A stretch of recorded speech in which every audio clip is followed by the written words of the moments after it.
Cell biology. Cell biology कोशिका विज्ञान।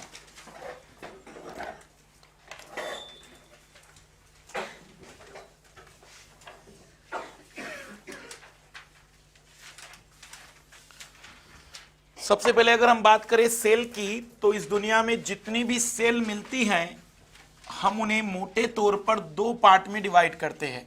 वैसे सेल चार टाइप की होती है, लेकिन हमारे लिए इंपॉर्टेंट दो टाइप हैं। एक कहलाती है प्रोकैरियोटिक और एक कहलाती है यूकैरियोटिक। प्रोकैरियोटिक और यूकैरियोटिक। प्रोकैरियोटिक सेल शुरुआत की सेल हैं, उसका नाम देखना प्रो मीन्स इनिशियल और कैरियो मीन्स न्यूक्लियस। ऐसी सेल जिसमें केंद्र अभी शुरुआती अवस्था में होता है, बहुत ही सिंपल सेल होती है ये। इसमें केंद्रक नाम की कोई संरचना नहीं होती है, लेकिन एक जगह पर डीएनए या आरएनए, खास करके डीएनए मान लीजिए, डीएनए एक जगह पर जमा मिलता है, हम उसी आसपास की संरचना को मान लेते हैं कि वो शायद न्यूक्लियस जैसी संरचना है, लेकिन न्यूक्लियस नाम की कोई चीज नहीं होती इसमें। और कुछ जगह पर जो मेम्ब्रेन है उसमें कुछ स्पेशल स्ट्रक्चर दिख जाते हैं। राइबोसोम होते हैं इनके पास, आरएनए होगा, साइटोप्लाज्म होता है, या फिर आप कहिए कि उसके अंदर का जो लिक्विड होता है। लेकिन फिर माइटोकॉन्ड्रिया, गोल्जी बॉडीज, जो दूसरे स्ट्रक्चर है वो इसमें नहीं होते। मतलब बड़ा सिंपल स्ट्रक्चर होता है। Cell wall, cell membrane, ribosome, किसी भी सेल में मिलने वाले सामान्य संरचनाएं, डीएनए, आरएनए, बस कुछ ऐसी संरचनाएं मिलती है। बहुत ही सामान्य संरचना है और यह केवल बहुत माइक्रोस्कोपिक जीवों में मिलता है। माइक्रोस्कोपिक जीव मतलब यह मिलते हैं बैक्टीरिया में, यह संरचना मिलेगी बैक्टीरिया में। Example BGA blue green algae में, माइकोप्लाज्मा में, आर्ची बैक्टीरिया में। ये एग्जाम्पल रहेंगे। हम एक्चुअली कहते हैं कि ये मोनेरा जगत में, मोनेरा किंगडम में जितने भी ऑर्गेनिज्म रखे गए हैं उनमें मिलेंगे। मोनेरा किंगडम,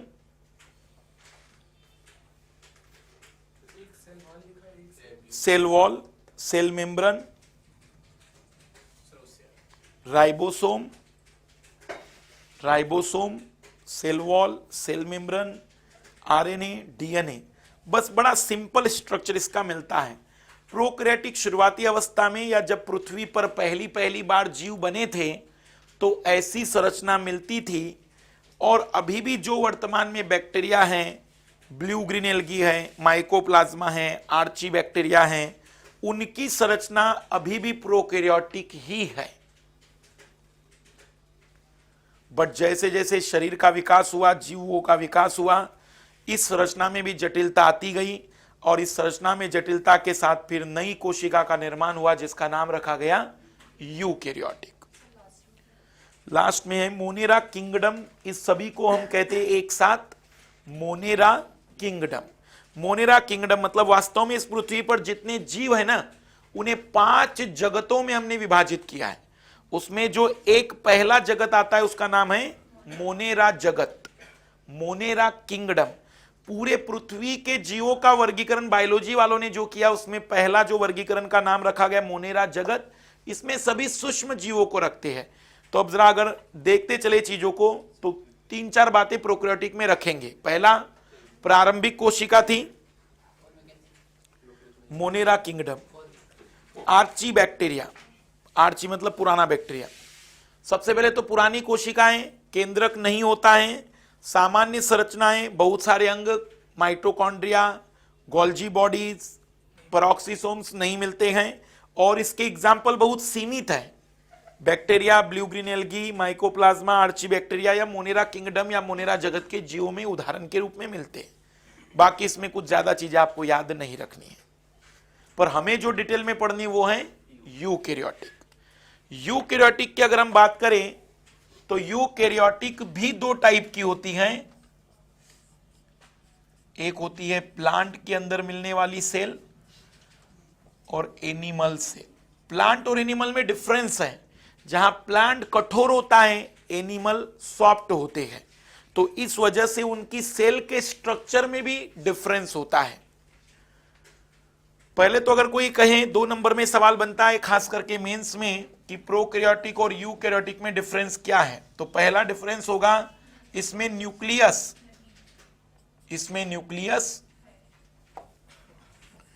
इसमें माइटोकॉन्ड्रिया, गोल्जी बॉडी, क्लोरोप्लास्ट नहीं है। इसमें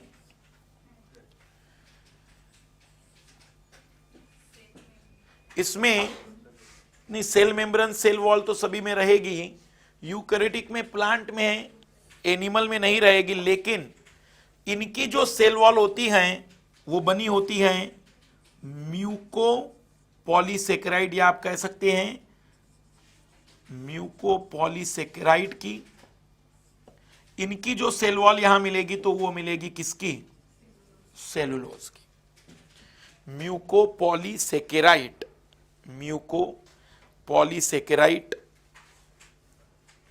और इसके एग्जाम्पल उदाहरण के रूप में रख देना। चौथा एग्जाम्पल क्या होगा उदाहरण के रूप में? यह मिलेगी केवल मोनेरा जगत में, और यह मिलेगी मोनेरा को छोड़कर सभी में। बस ये अंतर याद रखिएगा। 2 नंबर में कई बार सवाल बनेगा मेंस में, राजस्थान में, एमपी की एग्जाम में, उत्तराखंड की एग्जाम में। ऑब्जेक्टिव में स्टेटमेंट के रूप में बातें दी जाएगी। अब हमारा मोटिव है पूरी तरह से पढ़ना यूकैरियोटिक को। माइटोकॉन्ड्रिया, गोल्जी बॉडी और क्लोरोप्लास्ट, ये कुछ ऐसी विशिष्ट संरचनाएं होती है जो इनमें नहीं मिलती, जबकि उधर वाले में मिलती है। हमें अब उसको देखना है कि आखिर क्या है ये चीजें।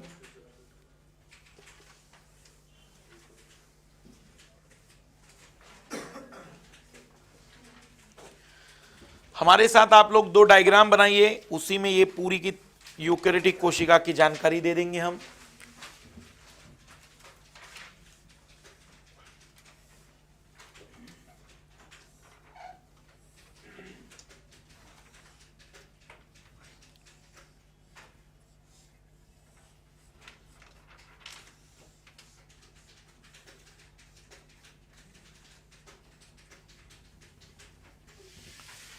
कक्षा 10वीं की बात याद करेंगे तो सारी बातें याद आएगी। पहले कोई समस्या हो गई है?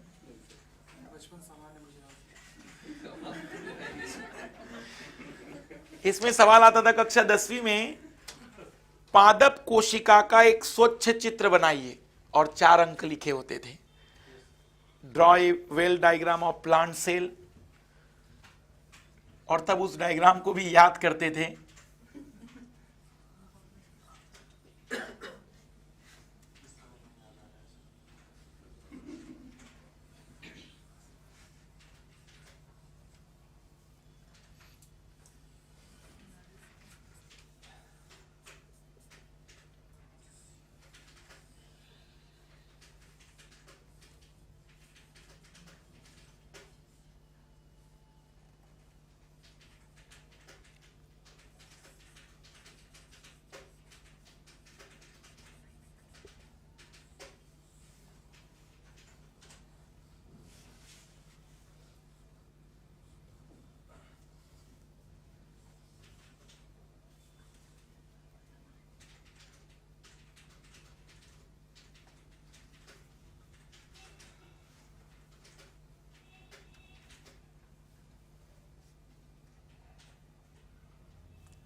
क्लोरोप्लास्ट, सेल वॉल,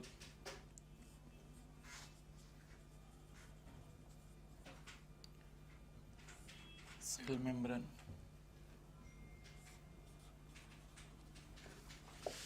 वैक्यूल्स,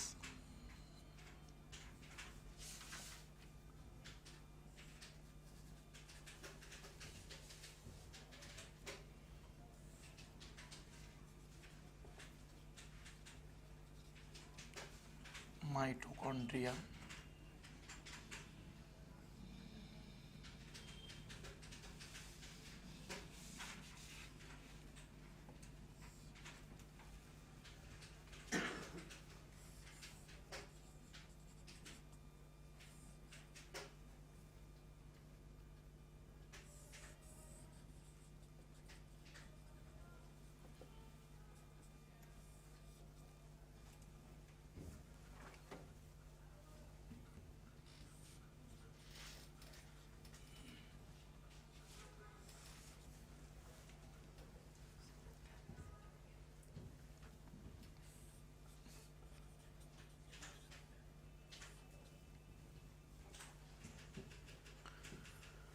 यह है plant cell,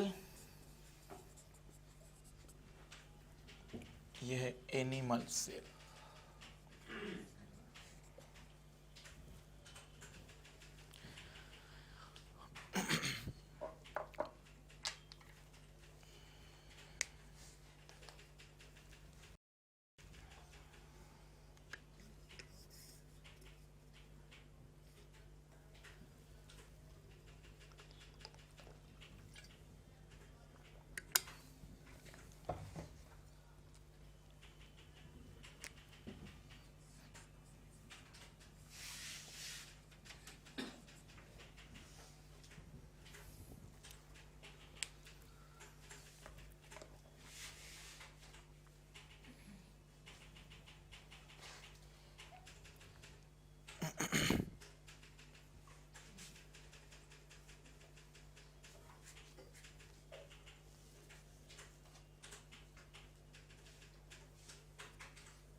mitochondria, vacuoles, ER, nucleus, cell membrane, chloroplast, cell wall, RNA, ribosome.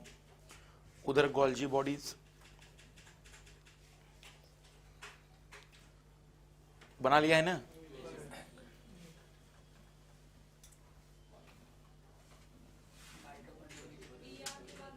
ER के बाद न्यूक्लियस,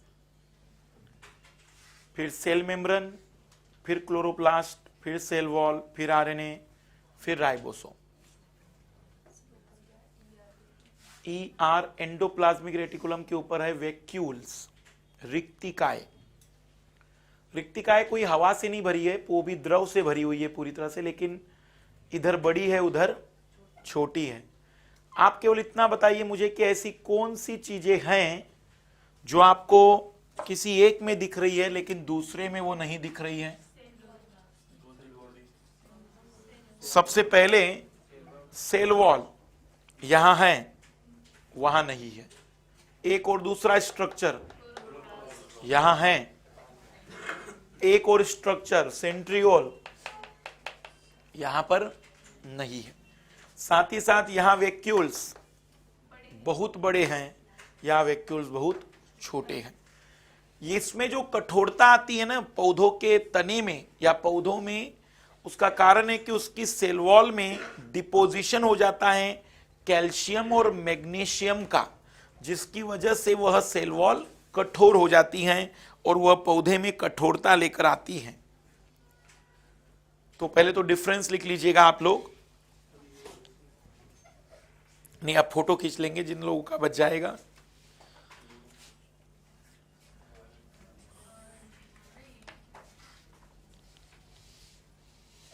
लिखेंगे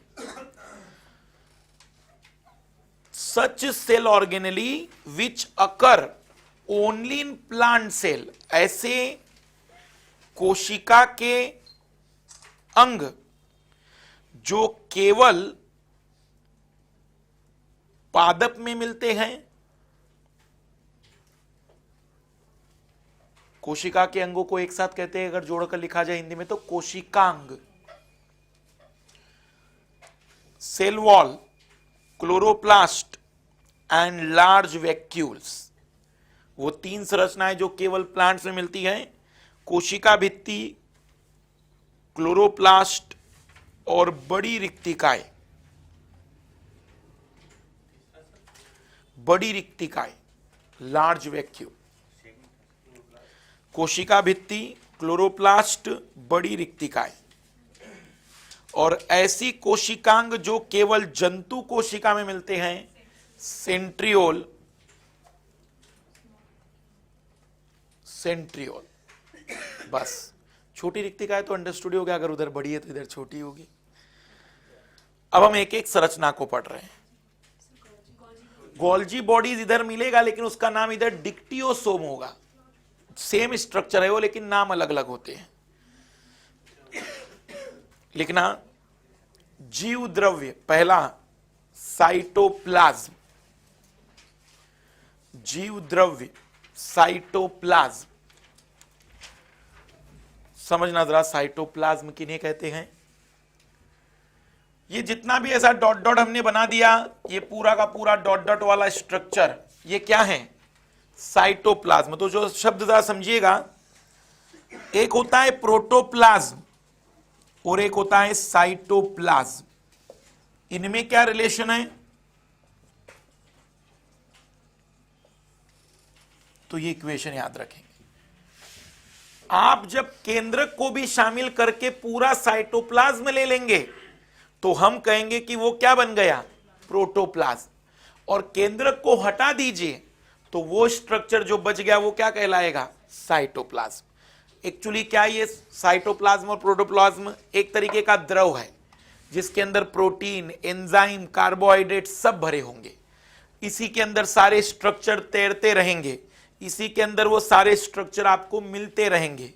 इसी में पानी का लगभग 70% के आसपास पानी होगा। इसलिए हम कहते हैं कि हमारी बॉडी 70%, 72% किससे मिलकर बनी है, पानी से ही। तो लिखना,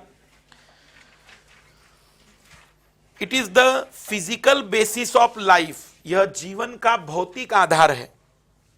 it is the physical basis of life.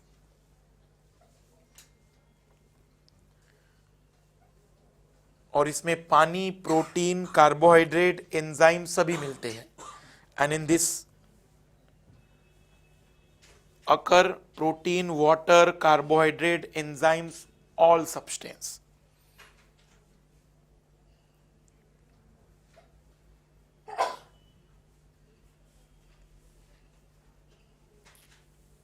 Second structure, cell wall, कोशिका भित्ति। Cell wall,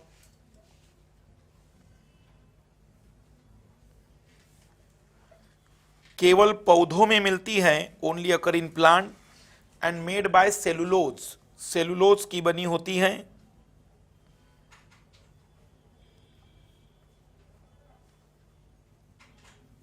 but in the bacteria cell it is form by the mucopolysaccharide, लेकिन बैक्टीरिया में यह म्यूकोपॉलीसेकेराइड की बनी होती है।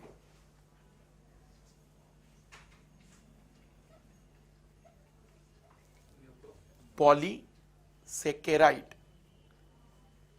याद करिए पॉलीसेकेराइड हमने किस में पढ़ा था, कार्बोहाइड्रेट 3 टाइप के थे, मोनो, डाई और पॉलीसेकेराइड। म्यूकोपॉलीसेकेराइड की बनी होती है। कोशिका भित्ति के कारण पौधों में कठोरता आती है, rigidity come due to cell wall. कोशिका भित्ति के कारण पौधों में कठोरता आती है।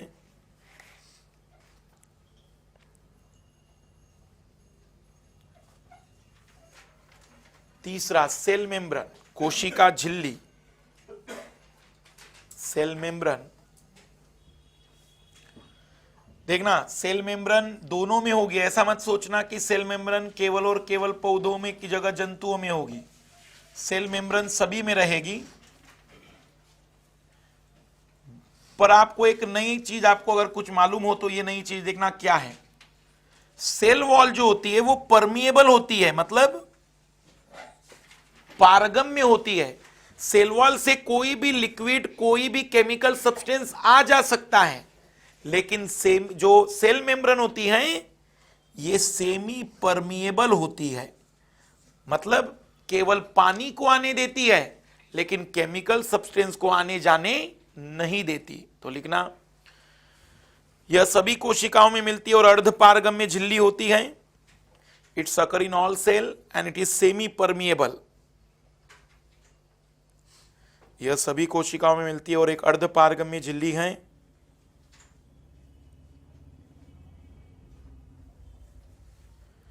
Because it is permeable for water but not the substance. यह एक अर्धपारगम्य झिल्ली है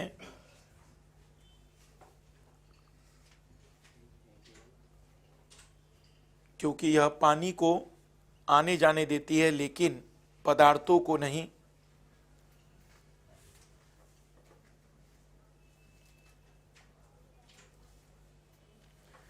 यह प्रोटीन और वसा से मिलकर बनी है। It is made by protein and fat. यह प्रोटीन और वसा से मिलकर बनी है।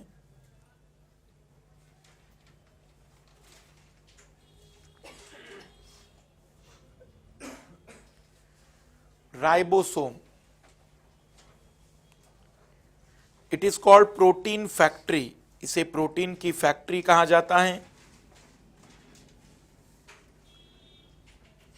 प्रोटीन फैक्ट्री क्यों? प्रोटीन सिंथेसिस इसी पर होता है, क्योंकि प्रोटीन संश्लेषण की प्रक्रिया इसी पर मिलती है। मुझे आप बताना, ऐसा कौन सा एकमात्र सेल ऑर्गेनेली है, कौन सा कोशिकांग है जो प्रोकैरियोटिक में भी था और यूकैरियोटिक में भी है, जो सेल प्लांट सेल में भी है, एनिमल सेल में भी है? वो है राइबोसोम। देखना वहां पर के स्ट्रक्चर को, प्रोकैरियोटिक स्ट्रक्चर को वहां मैंने बनाया था राइबोसोम। तो ये सिंगल स्ट्रक्चर है जो प्रोकैरियोटिक में भी मिलता है और यूकैरियोटिक में भी। तो लिखना, यह एकमात्र अंग है जो प्रोकैरियोटिक और यूकैरियोटिक दोनों में मिलता है। It is occur in prokaryotic and eukaryotic both.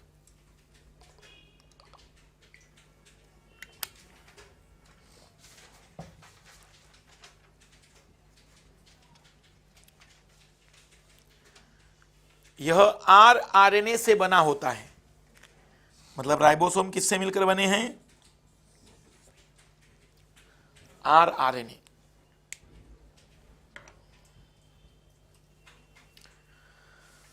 अगला गोल्जी बॉडीज। गोल्जी का है? पौधों में इसे डिक्टियोसोम कहते हैं। In the plant it is called dictyosome. Golgi bodies को पौधों में से डिक्टियोसोम कहते हैं। In the plant it is called dictyosome. It's main function is secretion. इसका मुख्य कार्य स्त्रावन है, सिक्रीशन। तब आप मुझे बताइएगा कि हमारी बॉडी में कौन सा ऐसा स्ट्रक्चर है जिसका काम सिक्रीशन था?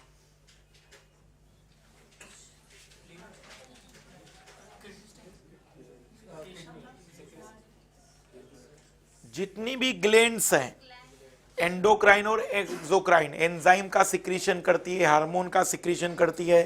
तो इन ग्लैंड में कौन सा स्ट्रक्चर वेल डेवलप होगा? Golgi bodies.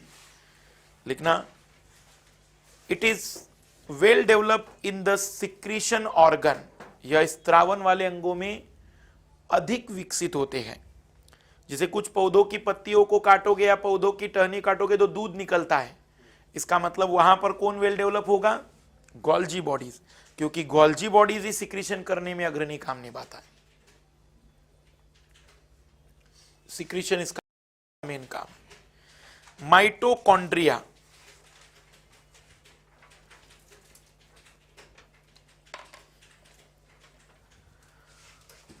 It is the double membrane structure. यह दोहरी झिल्ली वाली संरचना है, माइटोकॉन्ड्रिया। देखना जरा, राइबोसोम पर सिंगल मेम्ब्रेन कवर है। आप अगर वैक्यूल्स को देखोगे तो सिंगल मेम्ब्रेन कवर है। ईआर पर सिंगल मेम्ब्रेन है, लेकिन माइटोकॉन्ड्रिया पर ध्यान देना तो एक मेम्ब्रेन बाहर की ओर है और एक मेम्ब्रेन अंदर की ओर है, जिसमें कुछ डिजाइन भी बनी हुई है। आप अगर इसको देखें तो इसके खुद के राइबोसोम है, इसके अंदर माइटोकॉन्ड्रिया के अंदर भी राइबोसोम है खुद के, इसका खुद का डीएनए है, इसके खुद के आरएनए हैं। तो मुझे आप बताना, जो प्रोकैरियोटिक कोशिका थी उसमें भी तो यही क्वालिटी थी। इसका मतलब वास्तव में यह सेल के अंदर सेल है, इसलिए इसका कंट्रोल न्यूक्लियस के पास तो होता है, लेकिन इसका मैक्सिमम अपने जितने काम है ये खुद करता है। क्यों? क्योंकि इसके पास खुद का अपना डीएनए जो मेमोरी को रखेगा, इसका खुद का अपना आरएनए, खुद के राइबोसोम है, खुद अपना प्रोटीन बना सकता है। इस वजह से हम इसे कहते हैं कि ये सेमी ऑटोनॉमस ऑर्गेनेली है। सवाल पूछा जाएगा कि ह्यूमन बॉडी के सेल में कौन सा ऐसा कोशिकांग है जो सेमी ऑटोनॉमस है, तो माइटोकॉन्ड्रिया। लिखते चलेंगे। यह दोहरी झिल्ली वाली संरचना है जिसका स्वयं का डीएनए, आरएनए और राइबोसोम होता है।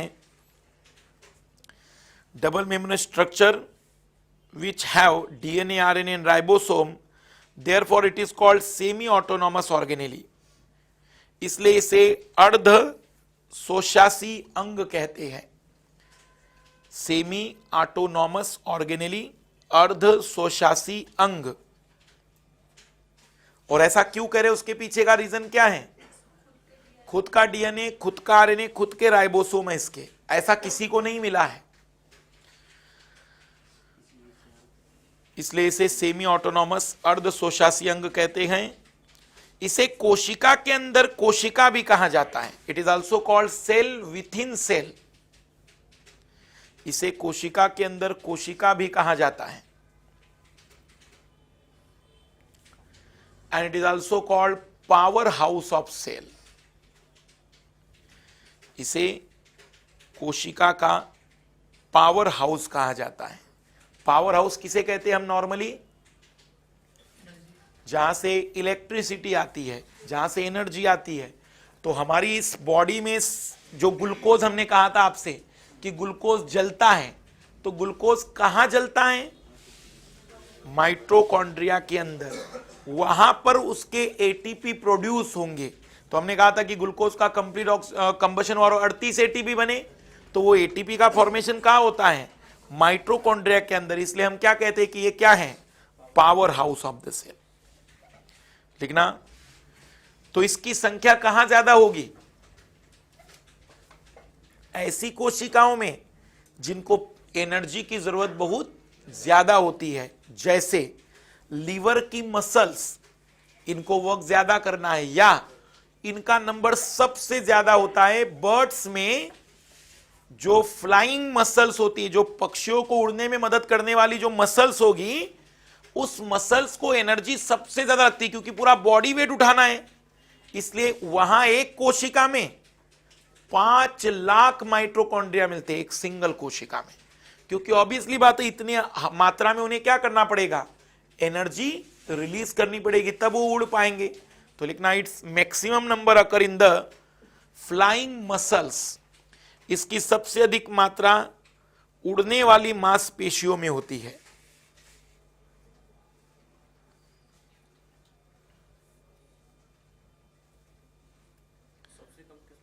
सबसे कम तो हो सकता है स्पर्म में हो, एक या दो ही होंगे वहां पर, क्योंकि चलना केवल ओवम तक पहुंचने के लिए। सेंट्रियोल, तारक काय। सेंट्रियोल को हिंदी में कहते हैं तारक काय। लीवर में, लीवर की सेल में, लीवर में कहां पाया जाएगा? लीवर में पाया जाएगा। तारक काय, centriole. It is occur only in the animal cell. यह केवल जंतु कोशिका में मिलता है तारक काय। And it is help in the division of cell. यह कोशिका विभाजन में मदद करता है। It is help in the division of cell. यह कोशिका विभाजन में मदद करता है।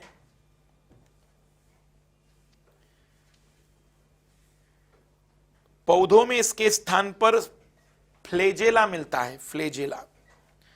In the plant in the plant at the place of centriole occur flagella। पौधों में इसके स्थान पर फ्लेजेला मिलता है, फ्लेजेला नाम की एक संरचना मिलती है। Which help in the division, जो कोशिका विभाजन में मदद करती है। अगर ये स्ट्रक्चर ना रहे ना तो कोशिका का विभाजन हो ही नहीं सकता है। तो आप मुझे बताइएगा कि ये कौन सी कोशिका में हमारी बॉडी में नहीं होगी? न्यूरॉन में। क्यों? क्योंकि न्यूरॉन में विभाजन की क्षमता इसी की वजह से नहीं है। लेकिन it is absent in the neuron, यह तंत्रिका कोशिकाओं में नहीं मिलती, यह तंत्रिका कोशिकाओं में नहीं मिलती। और इसकी वजह से क्या होता है? उनमें विभाजन की क्षमता नहीं है।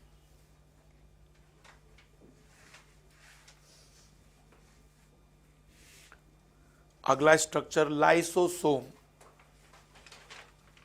लाइसोसोम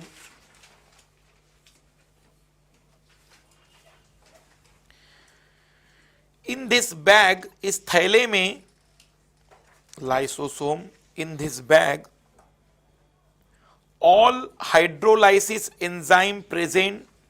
इस थैले में सभी जल अपघटनीय एंजाइम मिलते हैं, सभी जल अपघटनीय एंजाइम मिलते हैं।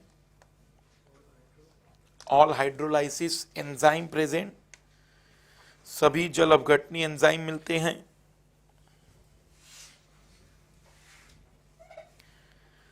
और इसे सुसाइड बैग भी कहते हैं, इसे आत्महत्या की थैली भी कहा जाता है। मान लो कि कोई कोशिका है जिसको भूख लगी है, भूख मतलब उसको ग्लूकोज चाहिए, उसको एनर्जी चाहिए, पर खाना खा ही नहीं रहा है व्यक्ति, तो उसको एनर्जी कोई दे नहीं रहा है। तो सेल क्या करती है कि 2-3 बार वेट करती है, और अगर उसको प्रॉपर टाइम पर ग्लूकोज नहीं मिला तो इस लाइसोसोम को खुद फाड़ डालती है। और जैसे ही लाइसोसोम फट गया कि उसके पूरे एंजाइम कहां बिखर गए? कोशिका के अंदर। कोशिका बनी किससे है? कार्बोहाइड्रेट, प्रोटीन और फैट से। ये एंजाइम इस कोशिका को ही क्या कर डालते हैं? पचा लेते हैं। मतलब कोशिका ने खुद की क्या कर ली? सुसाइड कर ली। इसलिए हम इसे क्या कहते हैं? Suicide bag.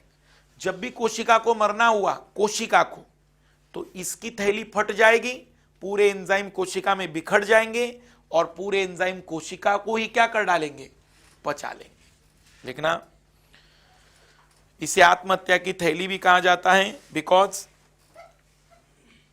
Deficiency of energy it's digest on sale, क्योंकि ऊर्जा की कमी में यह कोशिका को ही पचा लेती है।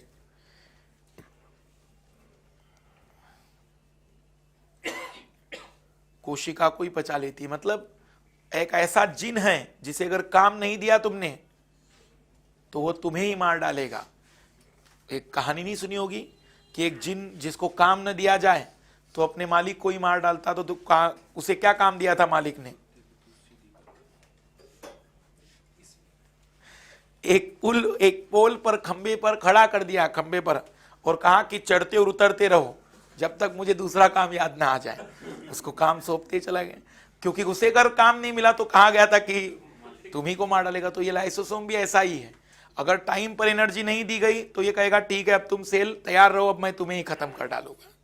लेकिन प्लास्टिड, प्लास्टिड, प्लास्टिक मत लिख देना, प्लास्टिड हिंदी में कहते हैं लवक। लवक शब्द बहुत अलग हो जाएगा, लवन, लवक अलग चीज है बहुत ही। प्लास्टिड एक्चुअल में क्लोरोप्लास्ट की फैमिली को कहते हैं। वास्तव में क्लोरोप्लास्ट केवल एक टाइप का प्लास्टिड है। प्लास्टिड 3 टाइप के होते हैं। पहला प्लास्टिड होता है क्लोरोप्लास्ट, जिसे आप जानते होंगे। उसका नाम क्लोरो इसलिए रखा क्योंकि वह ग्रीन कलर का है, क्योंकि क्लोरो मीन्स होता है ग्रीन। फिर एक होता है ल्यूकोप्लास्ट, वह कलरलेस होता है, सफेद रंग का होता है। और तीसरा होता है क्रोमोप्लास्ट, जो ग्रीन कलर को छोड़कर सभी कलर का होता है, ऑल कलर एक्सेप्ट ग्रीन। मतलब गुलाब का फूल लाल क्यों है? क्योंकि उसमें क्रोमोप्लास्ट है। गाजर लाल क्यों है? क्योंकि उसमें क्रोमोप्लास्ट है। कोई भी चीज आपको किसी और कलर की, पीले कलर की, लाल कलर की, नीले कलर की दिख रही है तो उसके लिए जिम्मेदार कौन होगा? Chloroplast, chromoplast. उस क्रोमोप्लास्ट में कुछ पर्टिकुलर सब्सटेंस होगा जिसकी वजह से वो कलर आ रहा होगा। और पत्तियां हरी क्यों हैं? चावल में भी क्लोरोप्लास्ट होता है, पर वो क्लोरोप्लास्ट किस टाइप वाला है? सफेद है वो। आलू में भी क्या होगा? ल्यूकोप्लास्ट। चुकंदर में क्या होगा? ल्यूकोप्लास्ट। मूली में क्या होगा? ल्यूकोप्लास्ट। क्लोरोप्लास्ट, इसका काम क्या है? फोटोसिंथेसिस। लिखते चलेंगे सामने उसके। Main work photosynthesis. किसका काम है फोटोसिंथेसिस? केवल क्लोरोप्लास्ट का। चुकंदर अंदर से, चुकंदर ऊपर से रेड है, जैसे ही फोड़ोगे तो व्हाइट, वो क्या कहलाता है? जो व्हाइट होता है, बाहर से लाल और अंदर से बिल्कुल व्हाइट, कंदमूल। कंदमूल। अब वो कंदमूल को आप क्या कहते हो देखिएगा, उपवास में खाते हैं उसको, फिर जब होता है तो वो है। लिखना ल्यूकोप्लास्ट। ल्यूकोप्लास्ट का मेन काम स्टोरेज ऑफ फूड, यह भोजन को संग्रहित करता है। कौन? ल्यूकोप्लास्ट। फोटोसिंथेसिस, प्रकाश संश्लेषण। Leucoplast storage of food. और क्रोमोप्लास्ट इट्स गिव कलर, यह रंग प्रदान करता है। फॉर अट्रैक्शन टू इंसेक्ट, कीटों को आकर्षित करने के लिए प्रदान करता है, कीटों को आकर्षित करने के लिए।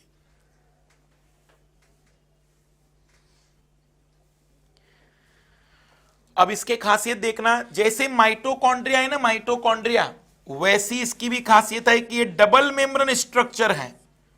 और इस डबल मेम्ब्रेन स्ट्रक्चर के होने के साथ साथ इसमें खुद का डीएनए, खुद के राइबोसोम और खुद का आरएनए है। तब आप इसका नाम क्या रखोगे? खुद का डीएनए, खुद का आरएनए, खुद का राइबोसोम, सेमी। ये दूसरा एग्जाम्पल जो सेमी ऑटोनॉमस ऑर्गेनेली है। लिखना, यह अर्ध शोषाशी अंग है। क्यों है? खुद का डीएनए, खुद का RNA, semi autonomous organelle, because it's have on DNA, RNA and ribosome. Semi autonomous. अरे विश्वविद्यालय नहीं होते हैं, ऑटोनॉमस विश्वविद्यालय होते हैं, तो ये ऑटोनॉमस विश्वविद्यालय नहीं है, ये कैसा है? सेमी ऑटोनॉमस है। थोड़ी बहुत केंद्र की इसको सुननी पड़ेगी।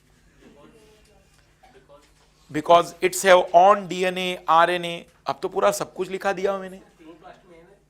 ये क्लोरोप्लास्ट या प्लास्टिड में बात कर रहे हैं। फिर से हिंदी में लिख लेते हैं। यह शोषाशी अंग है क्योंकि डीएनए, आरएनए और राइबोसोम है इसके खुद के। It is called kitchen of the cell, यह कोशिका का रसोई घर है। क्यों? भोजन यही बनेगा।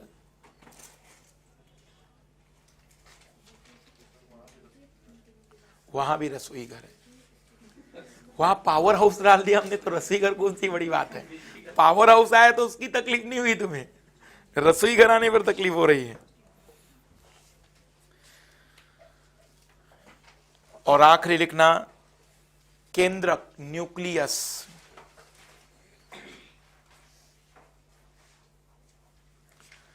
सेल की खोज किसने की थी? रॉबर्ट हुक ने।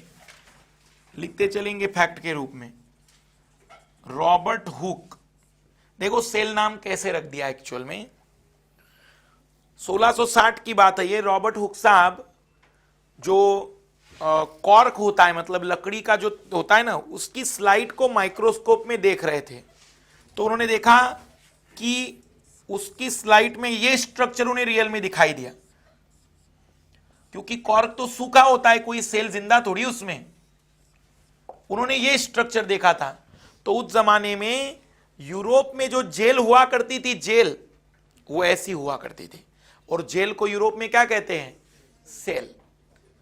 इसलिए उन्होंने क्या कहा, उसका नाम सेल, जेल। वास्तव में उन्होंने कोशिका की खोज नहीं की थी, सेल वॉल की खोज की थी, क्योंकि ये स्ट्रक्चर एक्चुअल में क्या था? सेल वॉल था, क्योंकि वो तो जिंदा सेल थी ही नहीं। बट कहा जाता है कि सेल की खोज किसने की? रॉबर्ट हुक ने। वैसे न्यूक्लियस की खोज किसने की? रॉबर्ट ब्राउन ने। Robert brown, nucleus discovered by Robert brown. ये इसलिए लिखवा दिया क्योंकि यूपीएससी ऐसी जगह ज्यादा पसंद करती है जिसमें कंफ्यूजन ज्यादा हो। Robert Hooke, Robert brown. ऐसा सवाल तो नहीं पूछेगी कि केंद्र किसने पूछे खोजा, लेकिन कथनों के रूप में। अब वो सवाल बंद हो गए। एक जमाना 2009 के पहले हुआ करता था, पूछा जाता था केंद्रक की खोज की थी Robert Hooke, Robert Brown, Khurana ji, 4-5 option रख दिए।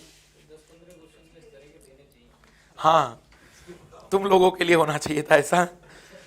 क्या लिखना, इसका मेन काम क्या होगा केंद्रक का, न्यूक्लियस का? जेनेटिक कैरेक्टरों को ये कंट्रोल करेगा। लिखना, it's control all genetic character, क्योंकि क्रोमोसोम इसी के अंदर होता है। यह सभी अनुवांशिकीय लक्षणों का नियंत्रण करता है।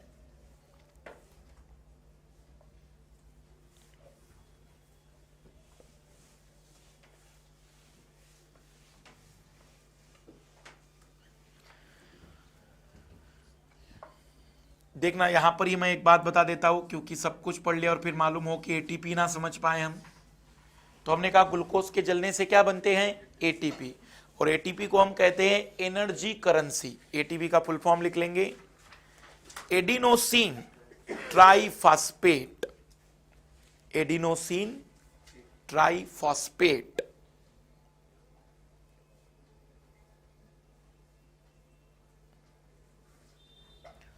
अब जो मैं कुछ 3-4 पॉइंट बताना चाह रहा हूं उसे ध्यान से सुनना, बस जिनको लगे वो लिख देना।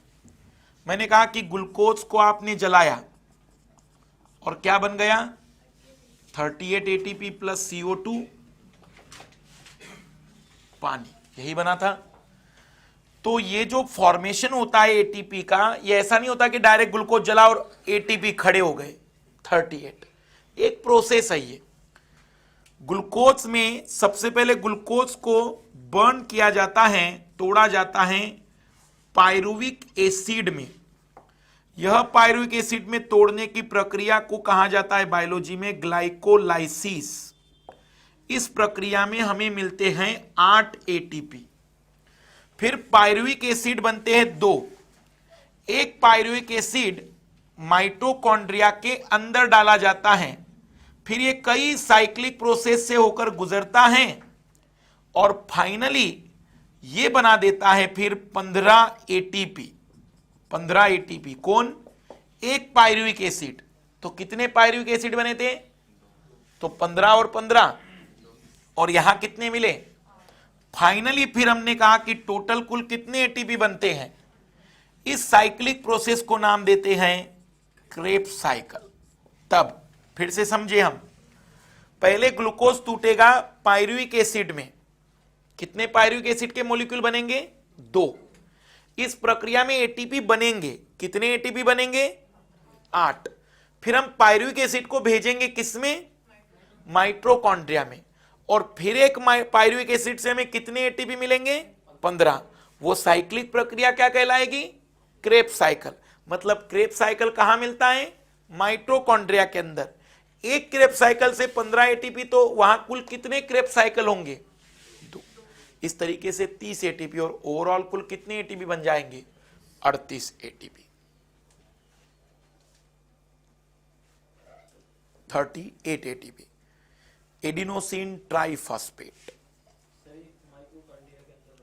माइटोकॉन्ड्रिया के अंदर पूरा होगा क्रेब्स साइकिल। ये नहीं, ग्लाइकोलाइसिस माइटोकॉन्ड्रिया के बाहर ही हो जाएगा। मतलब केवल माइटोकॉन्ड्रिया में किसे भेजा जाता है?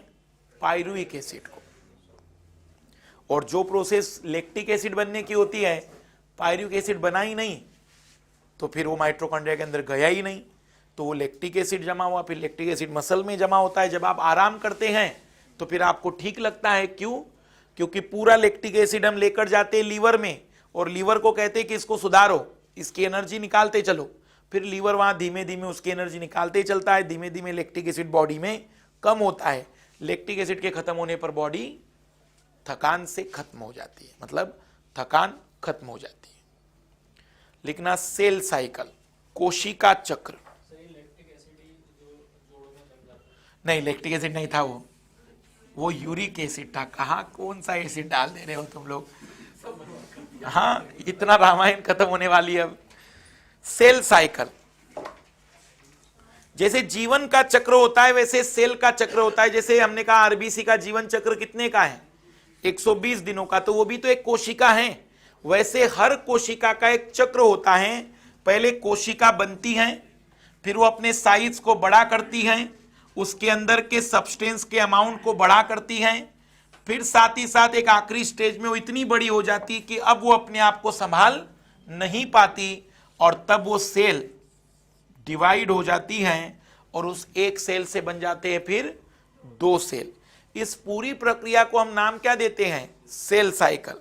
सेल साइकिल की पहली फेज होती है जीवन, जीवन फेज। जीवन मतलब ग्रोथ फर्स्ट। जैसी सेल डिवाइड होकर बनी थी वो अपना साइज बड़ा करेगी, साइज बड़ा करेगी, प्रोटीन का अमाउंट बढ़ाएगी, कार्बोहाइड्रेट का अमाउंट बढ़ाएगी, फैट का अमाउंट बढ़ाएगी, एंजाइम के अमाउंट बढ़ाएगी, सब चीजों को वो बेहतर करेगी। ये जीवन फेज होती है। सेल साइकिल की दूसरी फेज होती है एस फेज। एस मतलब सिंथेसिस फेज। इस सिंथेसिस फेज का बहुत महत्व है, क्योंकि इसमें डीएनए की मात्रा को डबल कर दिया जाता है। डीएनए की मात्रा को डबल करने का मतलब, अगर क्रोमोसोम 20 थे तो 40 कर दिए जाएंगे। 40 क्यों कर रहे होंगे, ताकि जब 2 सेल बने तो उसमें क्रोमोसोम का नंबर मेंटेन किया जा सके। जैसे मान लीजिए मुझे घाव लगा, घाव लगने पर यहां सेल का विभाजन होना जरूरी है ना, और सेल का विभाजन होगा तो क्रोमोसोम उतने ही आने चाहिए जितने पहले थे। तो फिर वो क्या करेगी, पहले एस फेज में आएगी सेल, क्रोमोसोम के नंबर 46 थे, 46 के कितने कर लेगी, 92, और फिर तीसरी फेज में आएंगी G2 फेज में। और G2 फेज मतलब ग्रोथ की सेकंड फेज। इसमें और थोड़ा साइज बढ़ेगा और एंजाइम अमाउंट बढ़ेंगे, और फाइनली फिर आ जाएगी चौथी फेज M फेज, जिसे कहते हैं विभाजन की अवस्था। और कोशिका अब विभाजन हो जाएगी तो एक कोशिका को मिलेंगे 46 क्रोमोसोम, दूसरे को मिलेंगे 46 क्रोमोसोम, मतलब बराबर गुणसूत्र हो जाएंगे। फिर से एम फेज, विभाजन हो जाएगा। सेल साइकिल का सीक्वेंस याद रखना, सबसे पहले, फिर सबसे इंपॉर्टेंट अगर कोई है तो क्यों, डीएनए डबल होता है। इसी फेज में आप कॉल्चिसिन डाल दीजिए। कॉल्चिसिन डालने पर अब विभाजन नहीं होगा, लेकिन अब सेल ऐसी बन गई जिसमें गुणसूत्र कितने हो गए, डबल। यहां डाला जाता है कॉल्चिसिन। इस स्टेज में कॉल्चिसिन का उपयोग कर देते हैं हम लोग। सबसे पहले सेल का जन्म हुआ, उसका साइज बढ़ा, उसके अंदर न्यूट्रिएंट बढ़े। तो जब तक उसके अंदर न्यूट्रिएंट बढ़ते चले गए, हमने कहा कि वो क्या है, जीवन फेज। लेकिन जैसे ही डीएनए ने अपनी मात्रा डबल करना शुरू की, हमने कहा फेज बदल गई। कौन सी फेज, एस फेज। डबल होकर डीएनए बंद हो गया अब डबल होना, अब वो अपना साइज थोड़ा और बढ़ा रही है, उधर आ गई। हमने कहा कि ये फिर से कौन सी फेज है, सेकंड ग्रोथ। और फिर फाइनली वो क्या हो गई, डिवाइड हो गई। अब डिवाइड या डिवीजन भी 2 प्रकार का होता है, एक होता है माइटोटिक और एक होता है मियोसिस। एक होता है समसूत्री विभाजन और एक होता है अर्धसूत्री विभाजन। तो लिखना एम फेज। मान लीजिए किसी कोशिका का जीवन चक्र 20 घंटे का है, तो 20 में से 19 घंटे वो किस में रहेगी, इन 3 फेज में, और केवल 1 घंटे वो किस फेज में मिलेगी, विभाजन की फेज में। इसका मतलब सबसे बड़ा फेज होता है जीवन फेज, एस, फिर G2, और एम फेज का ड्यूरेशन सबसे कम होता है, पर पढ़ाया क्या जाता है, एम फेज। तो कई लोगों को ऐसा लगता है कि भाई यह जो पढ़ा रहा है इसका फेज लंबा होगा तभी, तो यह सबसे छोटी अवस्था है लेकिन सबसे प्रभावित करेगी, क्योंकि इसी से विभाजन तय होगा कि एक सेल बनेगी, दो सेल बनेगी, या क्रोमोसोम आधे होंगे या नहीं होंगे। एम मतलब माइटोटिक या मियोसिस, एम का फुल फॉर्म होगा माइटोटिक या मियोसिस, सिंथेसिस, संश्लेषण। देखना जरा, अर्धसूत्री और समसूत्री का मतलब हम समझ ले पहले।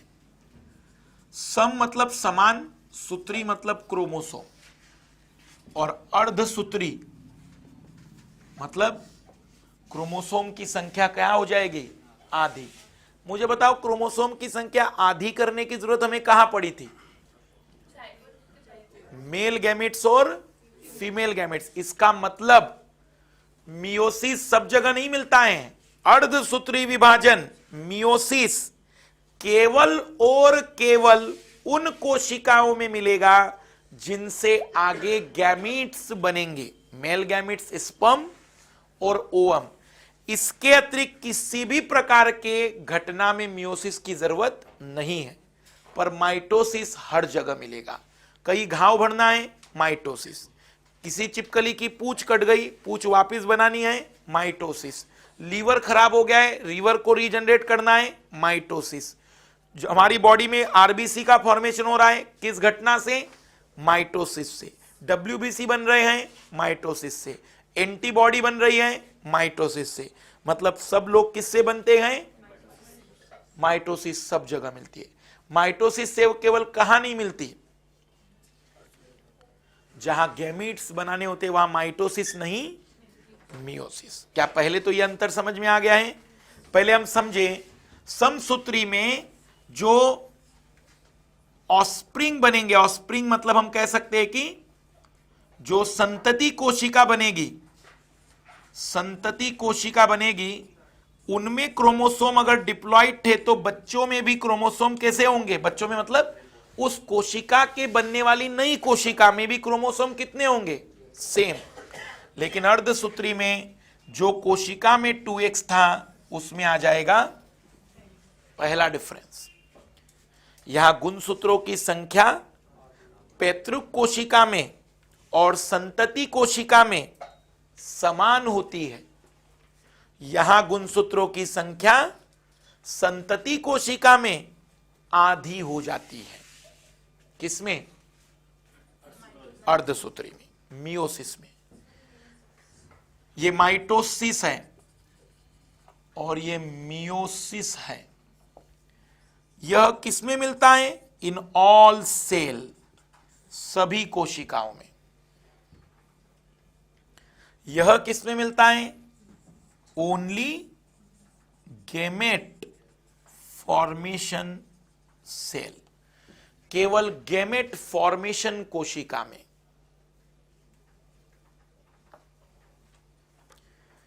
इनसे बनती हैं एक कोशिका से दो कोशिकाएं, इसमें बनती है एक कोशिका से 4 कोशिकाएं। इसमें 1 से 2 बनेगी और उसमें 1 से 4।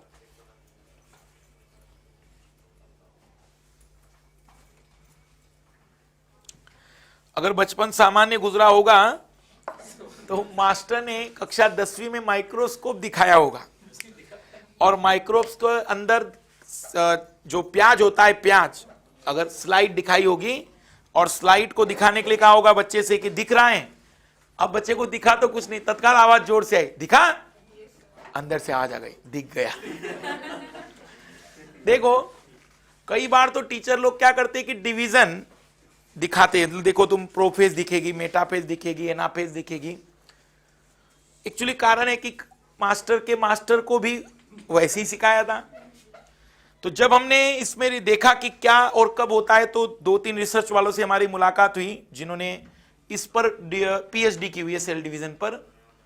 तब उन्होंने कहा कि सेल डिवीजन केवल और केवल तब दिख सकता है जब टाइम सुबह का 4 से लेकर 7 का होगा। कोई भी प्लांट सेल में 99% सेल डिवीजन का टाइम सुबह 4 से 7 का होता है। उस सिचुएशन में अगर आप किसी बच्चे को सेल दिखाने की कोशिश करोगे, बिल्कुल तत्काल में कट की हुई सेल, तो आपको सेल डिवाइड होती हुई दिखेगी, एग्जैक्टली वैसी ही जैसे तुमने अपने किताबों में देखी है। अन्यथा जब भी आपको दिखाया गया होगा ना, सेल तक क्लियर नहीं दिखी होगी, डिवीजन तो बहुत दूर की बात है, सेल भी स्पष्ट नहीं दिखाई गई होगी। उसका कारण होता है माइक्रोस्कोप जो अरेंज करना होता है उसको भी कई टीचरों को नहीं जम पाता है। तो अगर आपको सेल डिवीजन अपने बच्चों को पढ़ाना हुआ तो केवल एक ही समय होता है उसका, मॉर्निंग में 4 से 7। इसी सिचुएशन में सेल डिवाइड होती है और वही आप एक एक स्टेज को देख पाओगे। Prophase, metaphase, anaphase, telophase, sequence लिख देना है बस सेल डिवीजन का।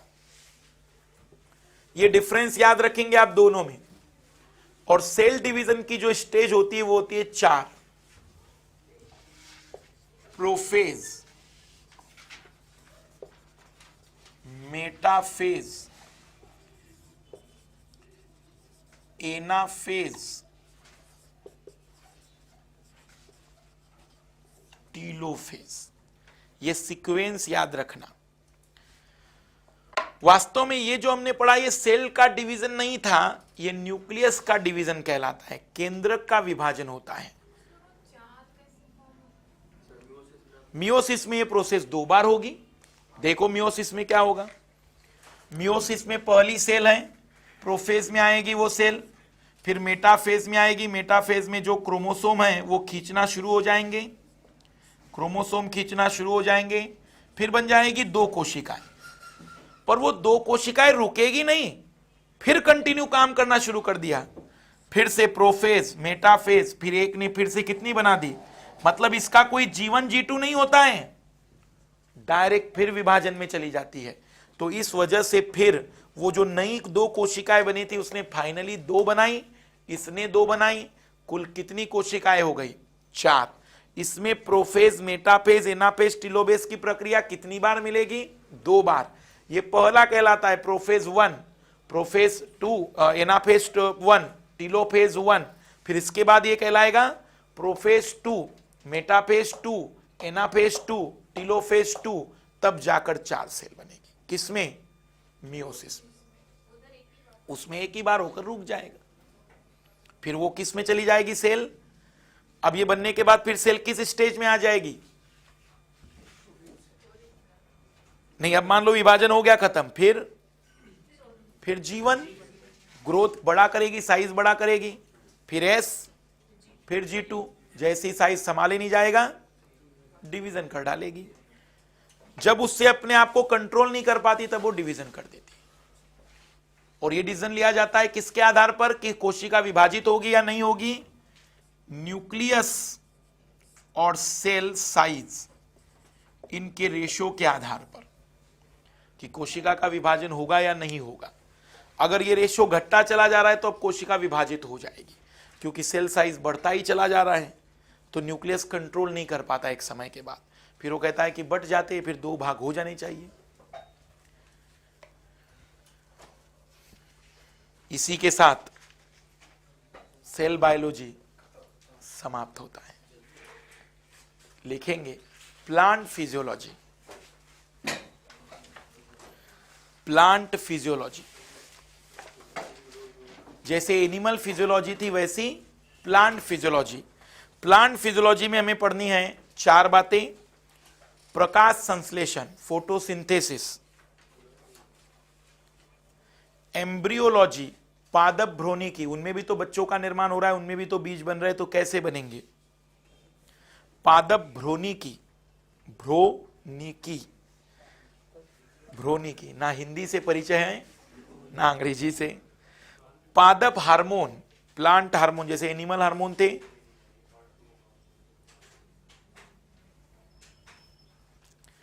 और लास्ट है पादप जल भोजन स्थानांतरण, पादप जल भोजन, water and food transportation.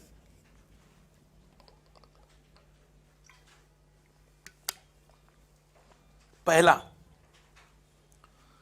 Photosynthesis.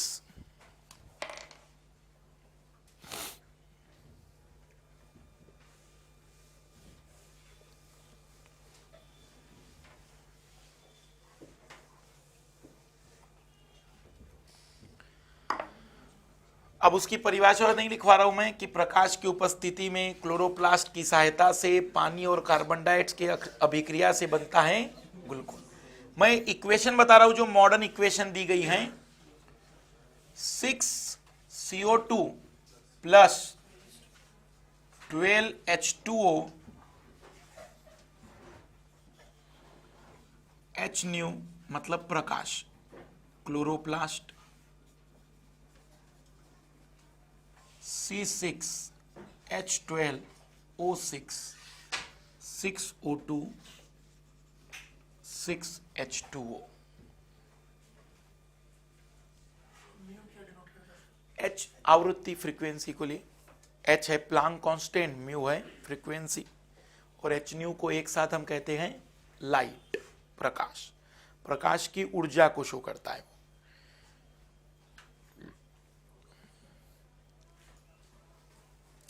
देखना इधर 12H2 उधर 6H2O फिर लिख दिए, फिर उसे कैंसिल क्यों नहीं कर देते हैं?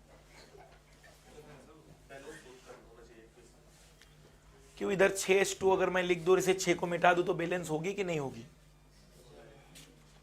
फिर ये इक्वेशन में ये बात समझ में नहीं आ रही, इधर 12 उधर 6 लिखने की जरूरत क्या है? लिखने की जरूरत क्या है?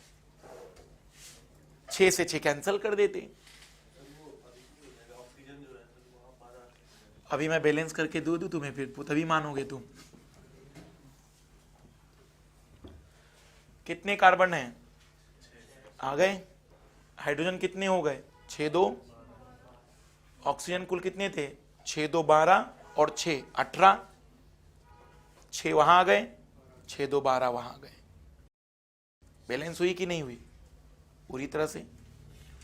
पर मॉडर्न मैंने कहा, और मैंने कहा 12H2O और इधर 6H2O।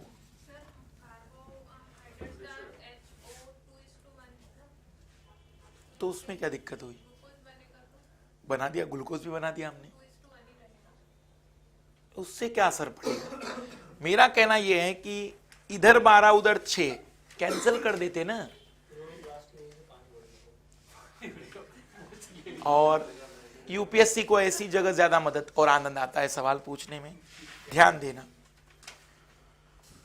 ये जो 12H2O का ऑक्सीजन है, ये ऑक्सीजन निकल गया था। मतलब इस इक्वेशन में पूरा ऑक्सीजन कहां से निकला? पानी से। तो ये 12H2O वो H2O का भाग नहीं है, 6H2O है। जो 6H2O फिर बन रहे हैं वो नए पानी है, नया पानी है। वो पुराना पानी वापस रिपीट नहीं हुआ है। इस बार जो पानी का मॉलिक्यूल है वो टूट गया, उसका ऑक्सीजन चला गया ऑक्सीजन में और उसका हाइड्रोजन चला गया कार्बोहाइड्रेट में। फिर ये पानी किसने दिया हमें नया? ये पानी में ऑक्सीजन तो आया कार्बन डाइऑक्साइड से और बचा हुआ हाइड्रोजन आया उस पानी में से। तो ये हाइड्रोजन नया बन गया, ये पानी नया बन गया। ये इक्वेशन में इस पानी और इस पानी को तब कैंसिल कर सकते थे जब वो इसी वाटर से मिलकर बनता, तो हम कहते उसे लिखने की जरूरत नहीं है। तो देखना इसमें सवाल क्या बनेगा। सवाल बनेगा कि प्रकाश संश्लेषण में निकलने वाली ऑक्सीजन कहां से निकलती है? ए, कार्बन डाइऑक्साइड की ऑक्सीजन होती है वह, तो मुझे लगता है 99% लोग उत्तर दे देंगे कि वो कार्बन डाइऑक्साइड की ऑक्सीजन होती है, जबकि वह ऑक्सीजन केवल किसकी होती है? वाटर की। वाटर की ऑक्सीजन ही प्रकाश संश्लेषण में ऑक्सीजन के रूप में मुक्त होती है। इसके एक्सपेरिमेंट किए गए कि भाई कौन कहां से निकल रहा है।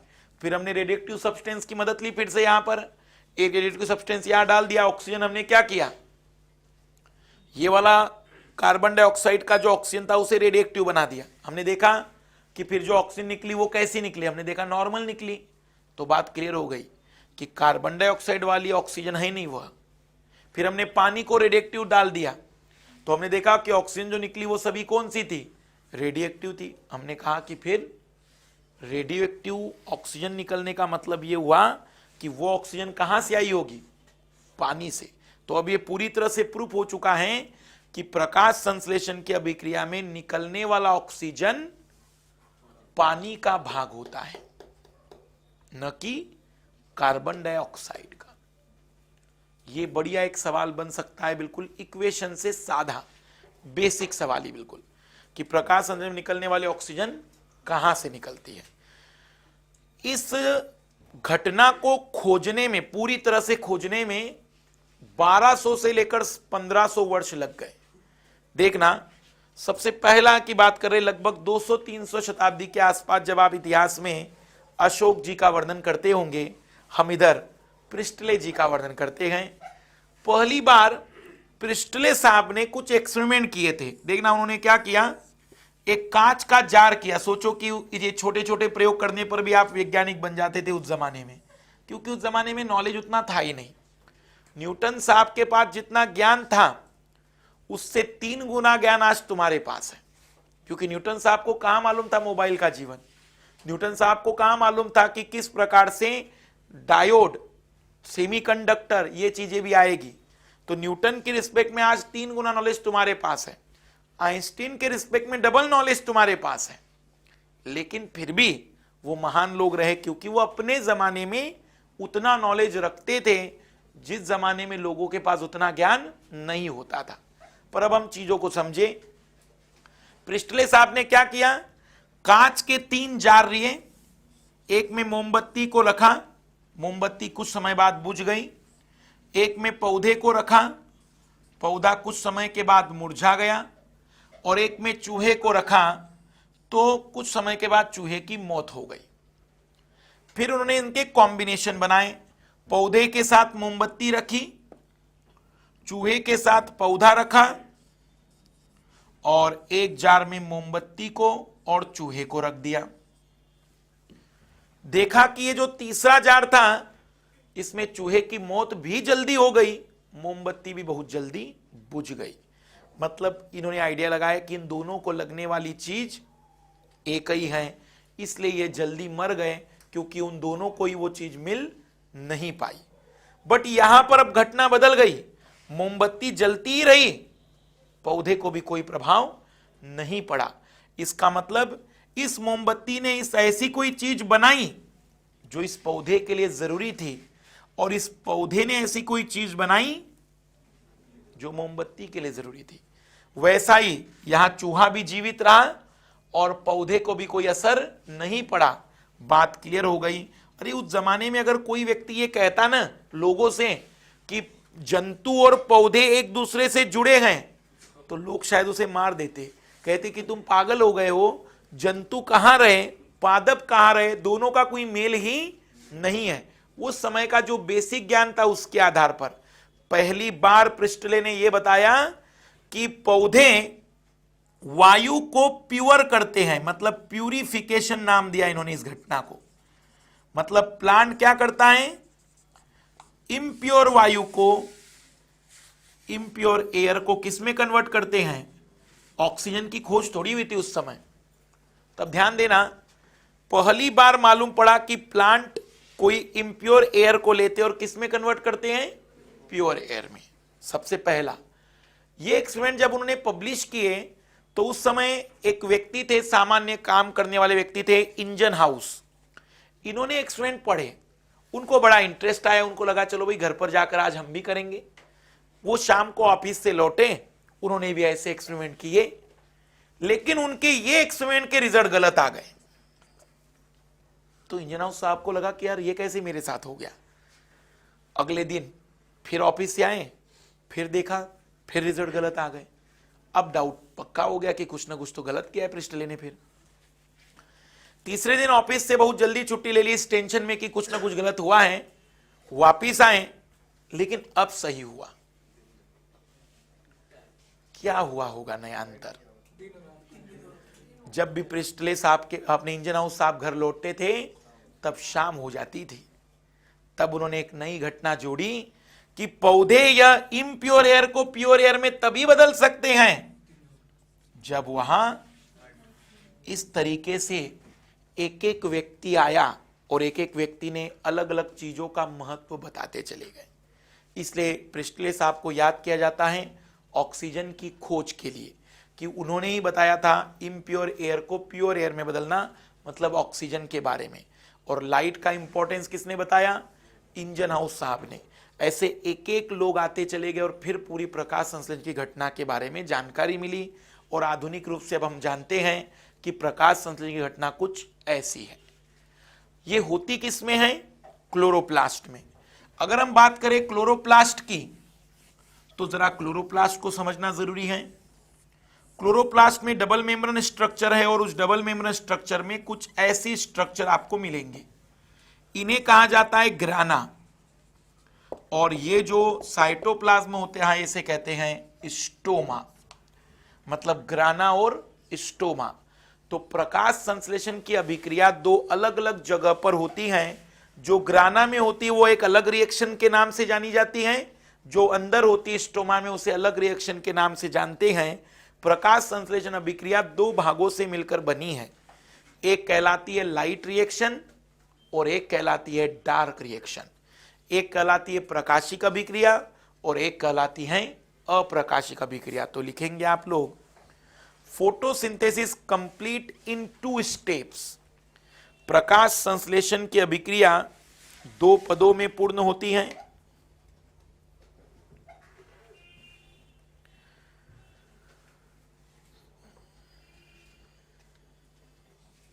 फर्स्ट, लाइट रिएक्शन, प्रकाशिक अभिक्रिया। लाइट रिएक्शन, प्रकाशिक अभिक्रिया।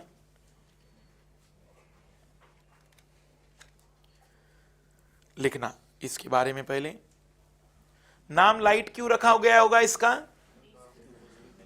दिन में नहीं, अगर प्रकाश नहीं रहा तो यह अभिक्रिया नहीं होगी। वास्तव में प्रकाश संश्लेषण के लिए प्रकाश की आवश्यकता केवल इस अभिक्रिया में है। इसके बाद प्रकाश का काम हो जाता है, फिर सारा काम आप अंधेरे में भी कर सकते हो, बिना प्रकाश के भी कर सकते हो। तो लिखना, for this reaction light required.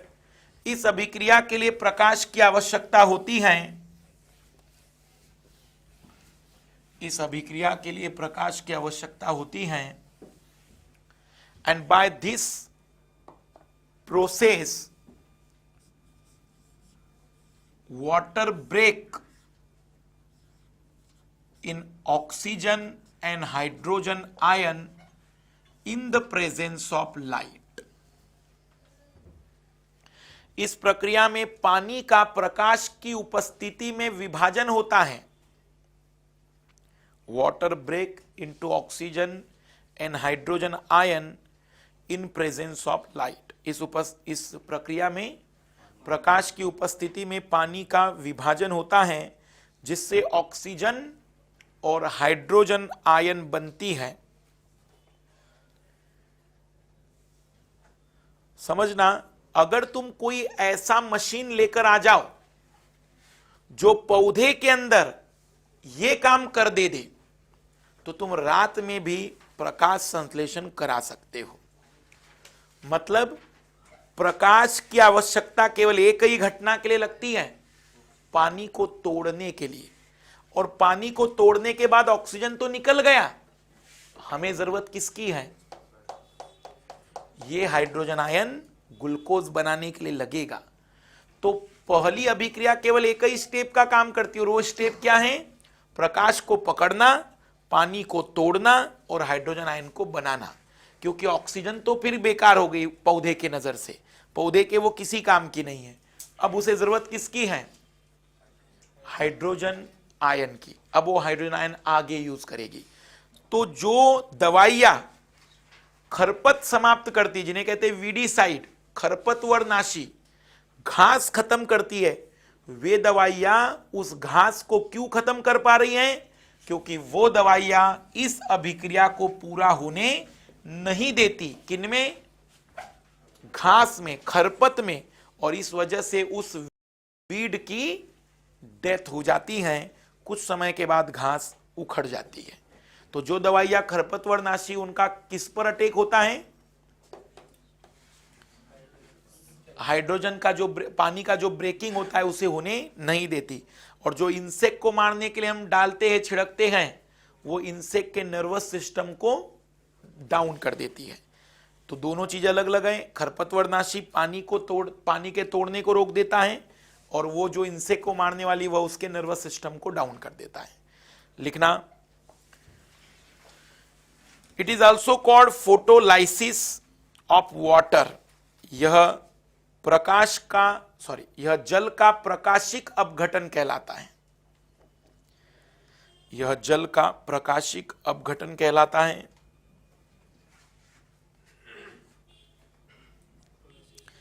It is occur only in day time. यह केवल दिन में ही मिलती है।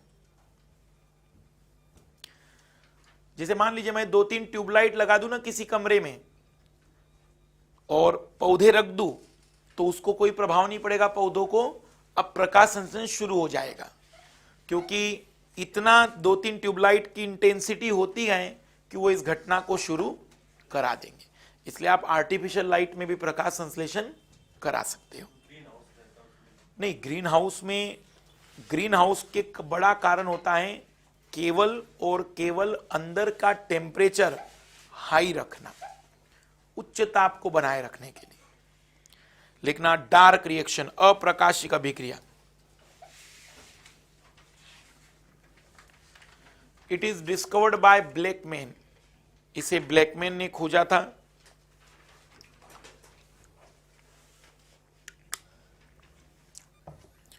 Therefore it is called Blackman reaction, इसलिए इसे ब्लैकमैन अभिक्रिया भी कहते हैं।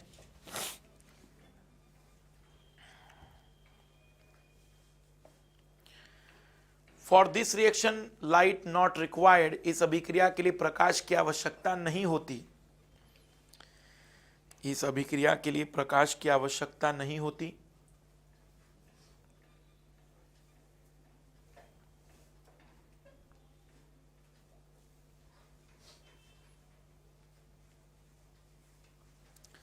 And it's occur in stoma.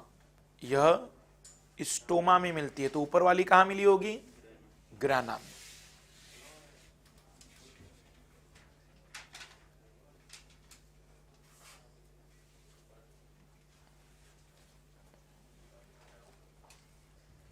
देखो इस अभिक्रिया में अब क्या होगा,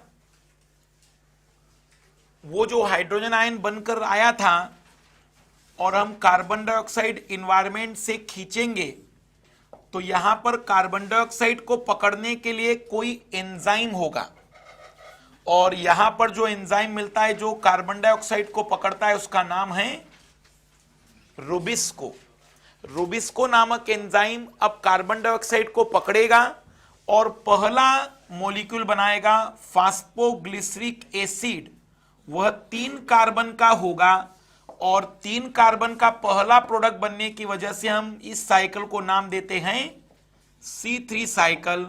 वैज्ञानिक केल्विन ने इसके बारे में पूरी जानकारी दी थी, इसलिए इसे कहते हैं केल्विन साइकिल भी। और फिर यह केल्विन साइकिल कंप्लीट होकर वापस फाइनली इधर एक ग्लूकोज का मॉलिक्यूल बना लेगा, और यहां बन जाएगा राइबुलोज 1,5 डाइफॉस्फेट। और ये 1,5 डाइफॉस्फेट रुबिस्को की मदद से फिर से क्या पकड़ेगा? CO2। क्या बनाएगा? Phosphoglyceric acid. ये कई रास्तों से होकर गुजरेगा और इधर क्या बना देगा? फिर वापस क्या बन जाएगा? फिर से CO2 मार्केट से लाया जाएगा, रुबिस्को की मदद से पकड़ा जाएगा, क्या बनेगा? कितने कार्बन का? फिर से वापस पूरी साइक्लिक प्रोसेस कंप्लीट होगी, ग्लूकोज निकाला जाएगा। इस तरीके से प्रकाश संश्लेषण में डार्क रिएक्शन में ग्लूकोज का निर्माण होता है। इस डार्क रिएक्शन में हाइड्रोजन कहां से आया? वो पानी से। और CO2 का पूरा ऑक्सीजन भी आ गया, कार्बन भी आ गया, तो क्या बन जाएगा? C6H12O6। सवाल ये पूछा जाता है कि C3 साइकिल का नाम C3 क्यों है? पहला प्रोडक्ट 3 कार्बन का है। केल्विन साइकिल क्यों कह रहे हैं? केल्विन ने खोजा था। और दूसरा रूबिस्को सबसे अधिक मात्रा में यहां मिलने वाला एंजाइम है। इस पृथ्वी पर अगर पूछा जाए कि सबसे हाईली अमाउंट में मिलने वाला एंजाइम कौन सा है, रूबिस्को, क्योंकि हर पौधे में होगा जिसके को भी प्रकाश संश्लेषण की अभिक्रिया करनी होगी। यह होती है डार्क रिएक्शन C3 साइकिल। लेकिन रूबिस्को की बाद में एक बदमाशी मालूम पड़ी। रूबिस्को का जितना प्रेम CO2 के प्रति है उससे 200 गुना अधिक प्रेम यह ऑक्सीजन से करता है। अब मुझे बताओ कि इन्वायरमेंट में ऑक्सीजन ज्यादा है या कार्बन डाइऑक्साइड? ऑक्सीजन ज्यादा है। तो कभी कभी देखा गया कि इस रूबिस्को ने पकड़ कर लाना था कार्बन डाइऑक्साइड, लेकिन पकड़ कर क्या लेकर आ गया? और जब ऑक्सीजन लेकर आएगा तो क्या उसमें कार्बन है? जब कार्बन नहीं तो क्या ग्लूकोज बन पाएगा? रिजल्ट ये हुआ कि इन पौधों की उत्पादकता कम हो गई, क्योंकि पौधों की उत्पादकता इस बात पर निर्भर करती है कि प्रकाश संश्लेषण कितना ज्यादा हो रहा है। इन्होंने नेचर से शिकायत की रूबिस्को की कि रूबिस्को एक ऐसा बदमाश व्यक्ति है जो हमारे को लेकर जाकर जाता नहीं, जबकि किसको ले जाता है? ऑक्सीजन को।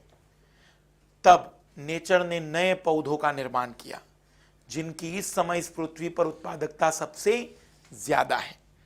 उन पौधों को नाम दिया गया C4 प्लांट, और ये पौधे जिनमें C3 साइकिल मिलती है उन्हें नाम दिया गया आम, बरगद, केला, सभी पौधे C3 हैं। C4 चावल, आलू, मक्का, गेहूं, सभी कौन से पौधे हैं? C4। इस वजह से इस पृथ्वी पर सबसे अधिक फसल या उत्पादन देने वाली फसलें भी यही हैं। क्यों ऐसा हुआ? क्योंकि इनके अंदर C3 साइकिल तो मिलेगा ही, लेकिन उससे भी ज्यादा एक और एक्स्ट्रा साइकिल मिलता है, उसका नाम क्या है? C4। यह बात ध्यान देना, ग्लूकोज का निर्माण तो C3 साइकिल से ही होगा, लेकिन इसकी प्रॉब्लम रूबिस्को की क्या थी? वो कार्बन डाइऑक्साइड की जगह कभी कभी किससे रिएक्शन करके आ जाता था। तब देखना इन लोगों ने क्या किया।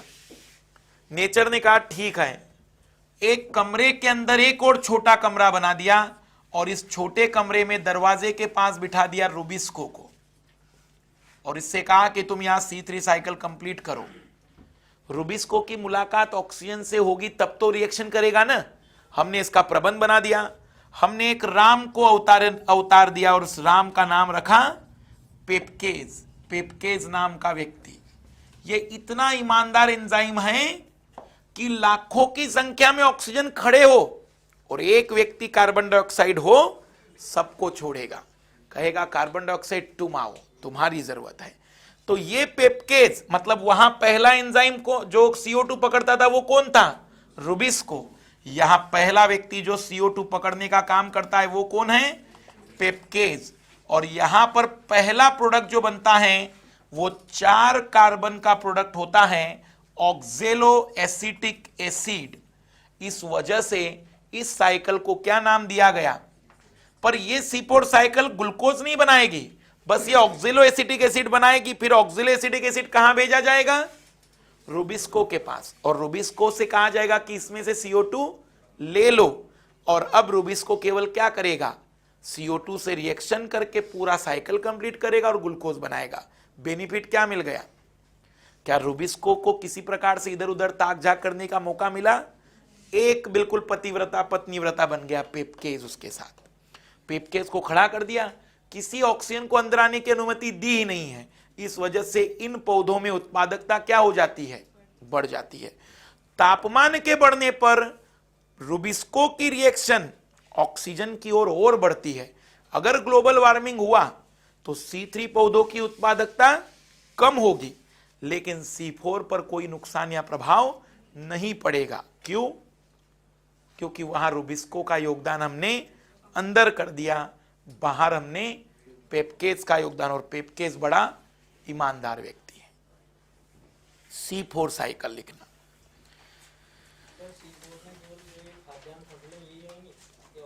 कोई है ही नहीं, यही प्लांट है, इसलिए तो इन्हें मॉडर्न प्लांट कहते हैं, आधुनिक फसलें कहते हैं।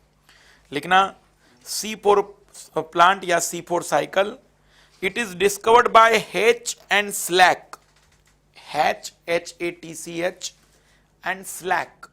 इसकी खोज हैच व स्लैक ने की थी, इसलिए इसे हैच व स्लैक चक्र भी कहते हैं।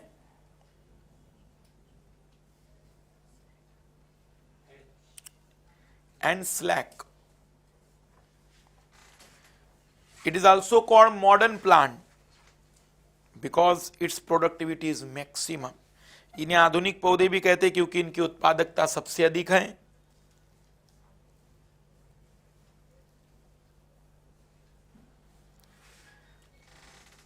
And in this plant, CO2 catch by the PEPcase enzyme. इन पौधों में CO2 को ग्रहण करने का कार्य पेपकेज एंजाइम करता है।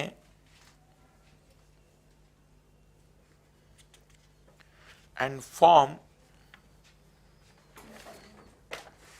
इस पौधों में CO2 को ग्रहण करने का कार्य पेपकेज एंजाइम करता है और 4 कार्बन का उत्पाद ऑक्जेलो एसिटिक एसिड बनाता है।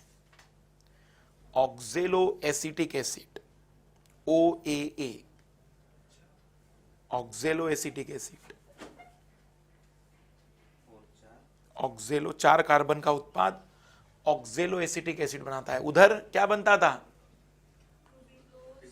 Phosphoglyceric acid, PGA। हम उसे ऐसे याद रखते थे पागल, PGA। उधर PGA बनता है, फास्फोग्लिसरिक एसिड। L जोड़ना पड़ता है याद करने के लिए। ऑक्जेलो एसिटिक एसिड।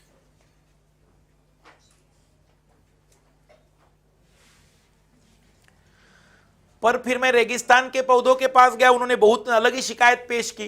रेगिस्तान के पौधों ने कहा कि मैं दिन में तो स्टोमेटा खोल ही नहीं सकता। स्टोमेटा का मतलब होता है इनके मुख, इनके नाक, जहां से ऑक्सीजन ली और छोड़ी जाएगी। इन्होंने मुझसे कहा कि मैं लाइट रिएक्शन दिन में तो कर लेता हूं, लेकिन डार्क रिएक्शन के लिए मुझे चाहिए था CO2। मेरा रूबिस्को भी बैठा हुआ है, लेकिन CO2 आने को तैयार ही नहीं, क्योंकि मैंने दरवाजे बंद करके रखे हैं। तो इन्होंने शिकायत की मेरे पास कि मेरी तो समस्या ये है कि जब मैं प्रकाश आता है तो दरवाजे बंद कर लेता हूं, और जब प्रकाश जाता है तब दरवाजे खोलता हूं। मतलब जब CO2 है तो प्रकाश नहीं है, और जब प्रकाश है तो CO2 नहीं है। तब हमने कहा ठीक है, नेचर से जाओ। नेचर के पास गया, नेचर ने कहा ठीक है, घबराते क्यों, तुम्हारे साथ एक नया cycle, CAM cycle, crassulacean. C का मतलब है crassulacean acid metabolism. Crassulacean acid metabolism, crassulacean acid metabolism.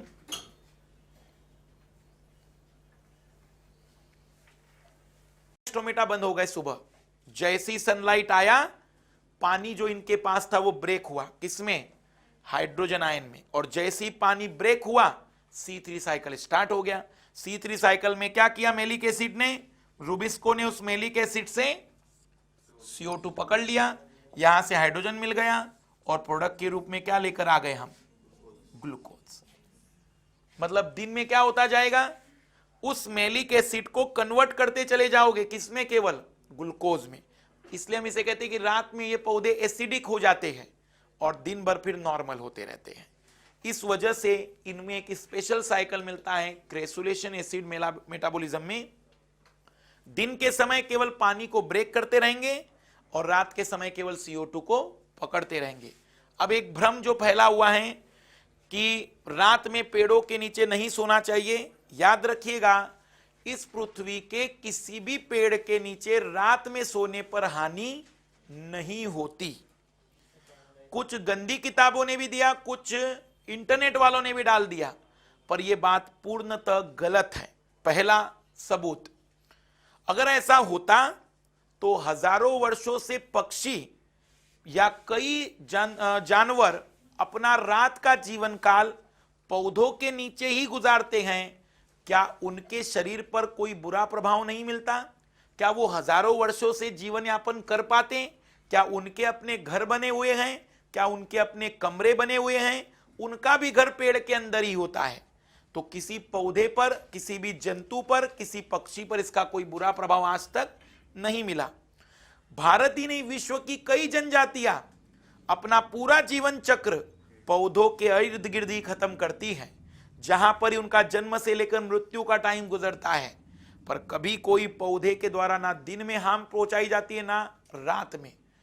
रात में जो बात होती है तुम की CO2 वो निकालेंगे क्योंकि वो रेस्पिरेशन कर रहे हैं। मुझे बताओ कि रेस्पिरेशन हम लोग भी करते रहते, तो क्या एक दूसरे को हानि पहुंचा रहे हैं? नहीं। दूसरा, रेस्पिरेशन की रेट पौधों की इतनी स्लो होती है क्योंकि उनको क्या हाथ पैर चलाने हैं? क्या उनको हार्ट बीट बढ़ानी है? उनको एक जगह खड़ा रहना है और जीवित रहना है, तो एक जगह खड़े रहने के लिए कितना रेट चाहिए ऑक्सीजन की? दूसरी बात, रात में पौधों के स्टोमेटा क्या होते हैं? जब स्टोमेटा बंद है तो वो कार्बन डाइऑक्साइड आखिर निकलेगी कहां से, जब पूरा शरीर के दरवाजे बंद हैं। इसलिए लोगों ने भ्रम फैला दिया है कि रात में पेड़ के नीचे नहीं सोना चाहिए। कोई भी पेड़ रात में हानिकारक नहीं है। मानव के नजदीक अगर हम सोएंगे तो उसके रेस्पिरेशन की रेट पौधों की तुलना में ज्यादा होगी, इसलिए उससे निकलने वाला कार्बन डाइऑक्साइड ज्यादा खतरनाक होगा। तो क्या ऐसा कभी हुआ किसी के घर में कि एक कमरे में 15-20 लोग सो गए थे तो लगभग सुबह के समय 7-8 डेथ हो गए? कभी भी नहीं। ये केवल मूर्खता है। और कुछ किताबों ने जब छापा, इंटरनेट में भी आया और लोगों में एक भ्रम फैल गया, जबकि पौधा कोई भी हानिकारक नहीं है, ना दिन में और ना ही रात में। यूपीएससी में अगर ये सवाल आए तो आप स्पष्ट रूप से लिखेंगे कि रात में हानिकारक नहीं है, क्योंकि यूपीएससी का व्यक्ति इतना बुद्धिजीवी है कि वो इस बात पर पूरी रिसर्च करता है। पीसीएस अगर आएंगे तो वो गंदे लोग हैं, उनके बारे में मैं कुछ नहीं कहना चाहूंगा। पर यूपीएससी पर मुझे पूरा भरोसा है कि इस पर पूरी रिसर्च टीम रहेगी और ये पूरा भेजा जाएगा कि क्या सच है या ये गलत है। मैक्सिमम जनरल साइंस की किताबों में भी ये डाला हुआ होगा कि ऐसा हुआ है, लेकिन यूपीएससी में अगर ये सवाल आए तो स्पष्ट लिखना है कि कोई भी पौधा रात में हानिकारक होता ही नहीं है। तुम मुझे बताओ, मेरे जितने मैंने प्रूफ बताए उसमें से कोई भी एक प्रूफ बता दो कि नहीं सर यहां ये गलत हो रहा है। तुम कहते हो कि रात में CO2 निकालते हैं, इस पृथ्वी का कौन सा जंतु है जो दिन और रात में CO2 नहीं निकालता है? क्या इस कमरे में बैठा हुआ कोई व्यक्ति ऑक्सीजन निकाल रहा है? क्या किसी को हानि हुई इसकी? कभी भी नहीं। दूसरा कारण, स्टोमेटा बंद है, CO2 निकलेगा कहां पर? तीसरा कारण, उसकी रेट कितनी है रेस्पिरेशन की? नहीं के बराबर। जब व्यक्ति सोता है उसकी रेस्पिरेशन की रेट सबसे स्लो होती है, इसलिए उसके रेस्पिरेशन की रेट इतनी कम है कि वहां पर आप ये कह ही नहीं सकते हैं कि वो बहुत बड़ी मात्रा में CO2 एमिट करेगा। मानव से तो निश्चित ही कभी भी कम रहेगी, क्योंकि मानव में हार्ट चल रहा है, मेडुला ऑब्लांगेटा चल रहा है, लीवर काम कर रहा है, किडनी काम कर रही है। उसके शरीर में काम क्या हो रहा है? शांत है पूरी तरह से।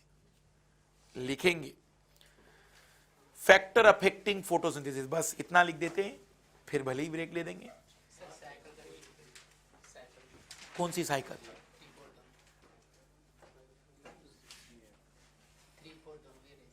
कौन सी? नहीं, साइकिल 3 और साइकिल 4 ना कहो से, तुम C3 और C4 कहो। C3 तो सब में मिलेगी। C4 एक्स्ट्रा साइकिल है जो रुबिस्को को ऑक्सीजन की रिएक्शन से रोकती है। CM एक्स्ट्रा साइकिल है जिनमें दिन में स्टोमेटा बंद और रात में स्टोमेटा खुलते उनके। बाकी C3 तो सभी में मिलेगी, क्योंकि ग्लूकोज का फॉर्मेशन इस दुनिया में कौन सी साइकिल कर सकती है? केवल लिखना, फैक्टर अफेक्टिंग फोटोसिंथेसिस, प्रकाश संश्लेषण को प्रभावित करने वाले कारक। पहला, कंसंट्रेशन ऑफ ऑक्सीजन, ऑक्सीजन की सांद्रता।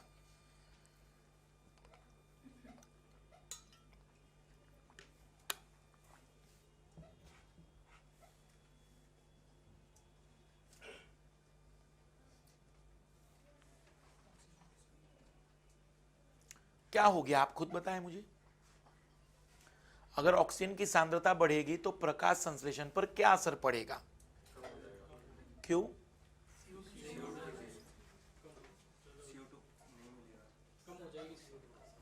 CO2 कम नहीं होगी, C3 पौधों में प्रोडक्टिविटी कम हो जाएगी, क्योंकि वो रुबिस्को कार्बन डाइऑक्साइड को पकड़ने की जगह फिर किसको लेकर आ जाएगा? तो ये केवल प्रभाव किस पर डालेगा?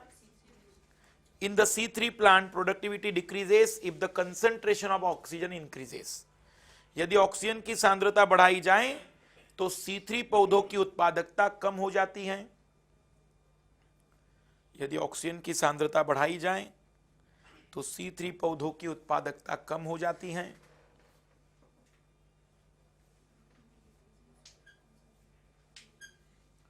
दूसरा, इंटेंसिटी ऑफ लाइट, प्रकाश की तीव्रता,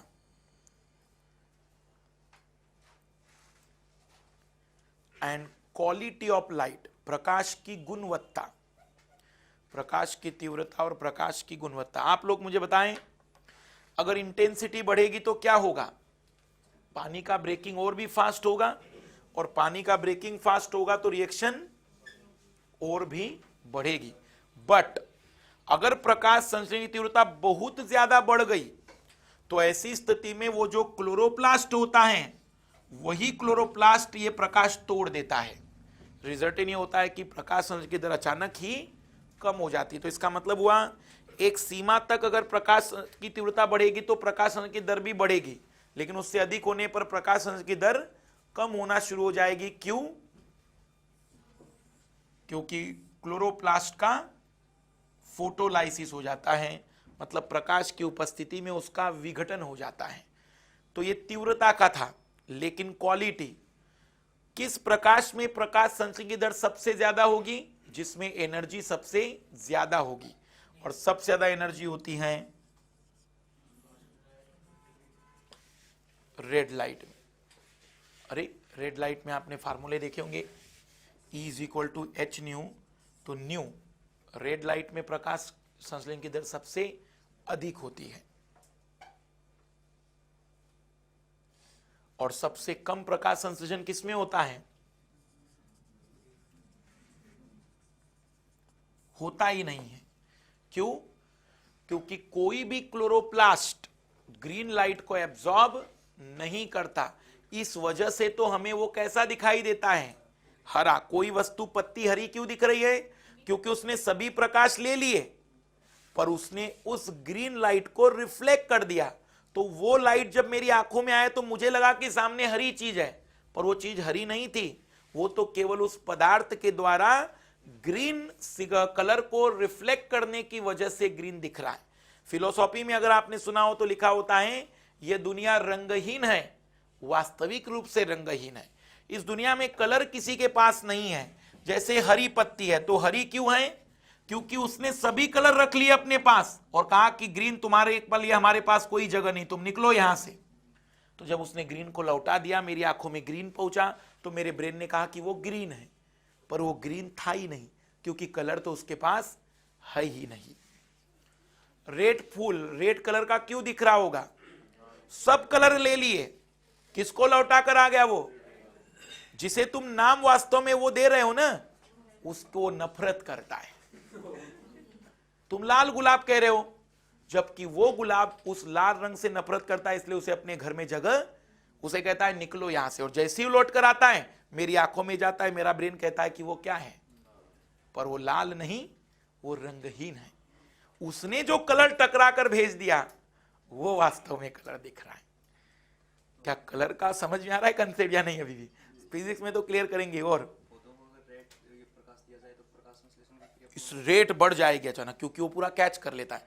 तुम्हें अगर देखना हो तो रेड कलर अगर डाला जाएगा ना, तो रेड कलर रिफ्लेक्ट नहीं होता है, कैच हो जाएगा उसके द्वारा मैक्सिमम, इसलिए। लेकिन अगर ऑप्शन में आपको व्हाइट लाइट मिल जाए तो फिर आप रेड नहीं चुनेंगे, फिर व्हाइट चुनेंगे। क्यों? क्योंकि व्हाइट में रेड भी तो है ही, सभी कलर आ गए, तो इसलिए इसमें रेड क्या होगी? सबसे ज्यादा। लेकिन अगर कलर पूरे अलग अलग कर दिए जाए, बैजानी हपीनाला, बैजानी हपीनाला मतलब बैगनी, जामुनी, नीला, हरा, पीला, ये ना। अगर मान लीजिए विब्रॉय जिसे आप लोग कहते हैं, उसे मैं बैजानिया पिनाला कहता हूं, तो अगर मान लीजिए वो मिल जाए तो फिर आप किसको कहेंगे? रेड को मैक्सिमम, और मिनिमम ग्रीन को। जो ग्रीन हाउस ग्रीन क्यों बनाए जाते हैं? क्योंकि प्रकाश जब अंदर जाएगा तो वो पत्ती जो है, वो जो कवर है, वो ग्रीन एब्जॉर्ब कर लेगा, तो वैसे भी ग्रीन उसको चाहिए भी नहीं, तो अंदर जो लाइट जाएगा उसमें ग्रीन नहीं होगा, लेकिन बाकी सब होंगे। एनर्जी ज्यादा ब्लू में नहीं होती रेड से? नहीं, अरे विब्रॉय में सबसे लास्ट में कौन आता है? रेड। वो एनर्जी के अकॉर्डिंग है।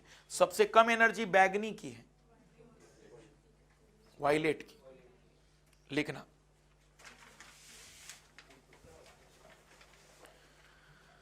आपने लिख दिया, when intensity of light increases rate of photosynthesis also increases।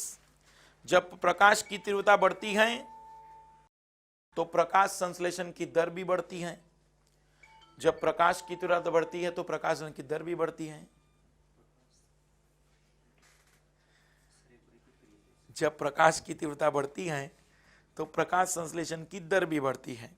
But at very high intensity, लेकिन प्रकाश की उच्च तीव्रता पर क्लोरोप्लास्ट डिसइंटीग्रेट, लेकिन प्रकाश की अति उच्च तीव्रता पर क्लोरोप्लास्ट टूट जाता है। While in the red light rate of the photosynthesis is maximum, जबकि लाल प्रकाश में प्रकाश संश्लेषण की दर अधिक होती है।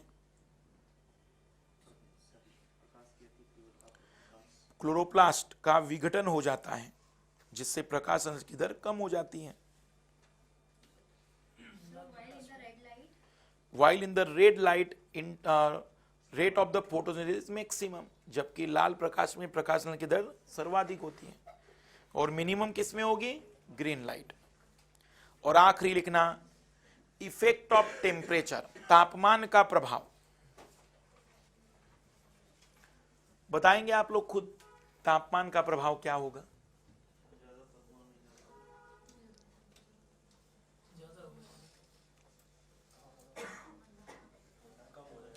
क्यों? क्या बताया मैंने? प्रकाश संश्लेषण की दर कम हो जाएगी, क्योंकि मैंने अभी आपको बताया कि हाई टेम्परेचर पर रुबिस्को की रिएक्शन ऑक्सीजन के प्रति और बढ़ जाती है। साथ ही साथ पूरी के पूरे प्रकाश संश्लेषण में एंजाइम की जरूरत है या नहीं है? और एंजाइम सबसे अधिक संवेदनशील किसके लिए हैं? टेम्परेचर के लिए।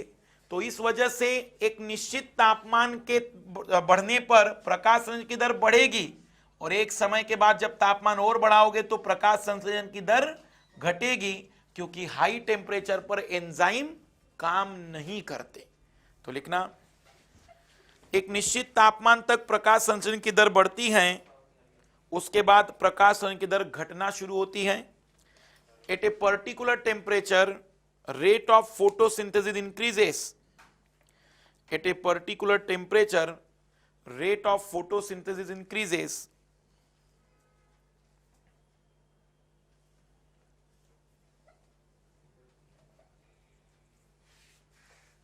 After that it decreases, जिसके लिए एक निश्चित तापमान तक प्रकाश संश्लेषण की दर बढ़ती है, लेकिन इसके पश्चात घटना प्रारंभ होती है। Because enzyme not work on high temperature, क्योंकि एंजाइम उच्च तापमान पर कार्य नहीं करते। ना तो एंजाइम उच्च तापमान पर काम करते और ना ही निम्न तापमान पर। इसलिए एक एवरेज टेम्परेचर चाहिए पौधों को। 20 से लेकर 25 डिग्री तक का जो तापमान होता है वो सबसे बेस्ट माना जाता है प्रकाश संश्लेषण के लिए। इससे ज्यादा होगा तो भी प्रॉब्लम है, इससे कम होगा तो भी प्रॉब्लम है। और आखिरी लिखेगा क्लोरोसिस। क्लोरोसिस, एक पॉइंट बस, क्लोरोसिस। कक्षा 11वीं 12वीं में इतना बायो पढ़ लिया होता तो मेडिकल में पास हो गए होते।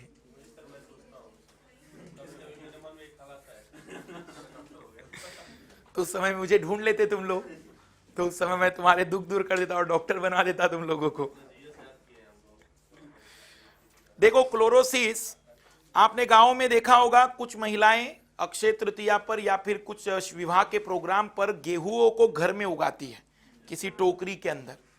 तो टोकरी में नवरात्रि में भी होता है, तो कुछ दिनों के बाद उस पौधों को धूप में रखना जरूरी है, नहीं तो वो पौधे पहले पीले पड़ना शुरू हो जाते हैं और फिर एक समय के बाद सड़कर खत्म हो जाते हैं। तो पौधे जब पहली बार आते तो उनके अंदर होता है प्रोक्लोरोफिल, शुरुआती क्लोरोफिल, और प्रोक्लोरोफिल सनलाइट के प्रेजेंस में बदल जाता है फिर क्लोरोफिल में, और अगर ऐसा नहीं हुआ तो वो प्रोक्लोरोफिल मर जाता है। अगर उसे प्रकाश न दिया जाए और पौधे की मौत हो जाए तो इस बीमारी को कहते हैं chlorosis. It means death of the plant in absence of light because prochlorophyll does not convert into chlorophyll। पौधे की मृत्यु का होना प्रकाश की न मिलने के कारण, पौधे की मृत्यु का होना प्रकाश के न मिलने के कारण, क्योंकि प्रोक्लोरोफिल क्लोरोफिल में नहीं बदल पाता, क्योंकि प्रोक्लोरोफिल क्लोरोफिल में नहीं बदल पाता।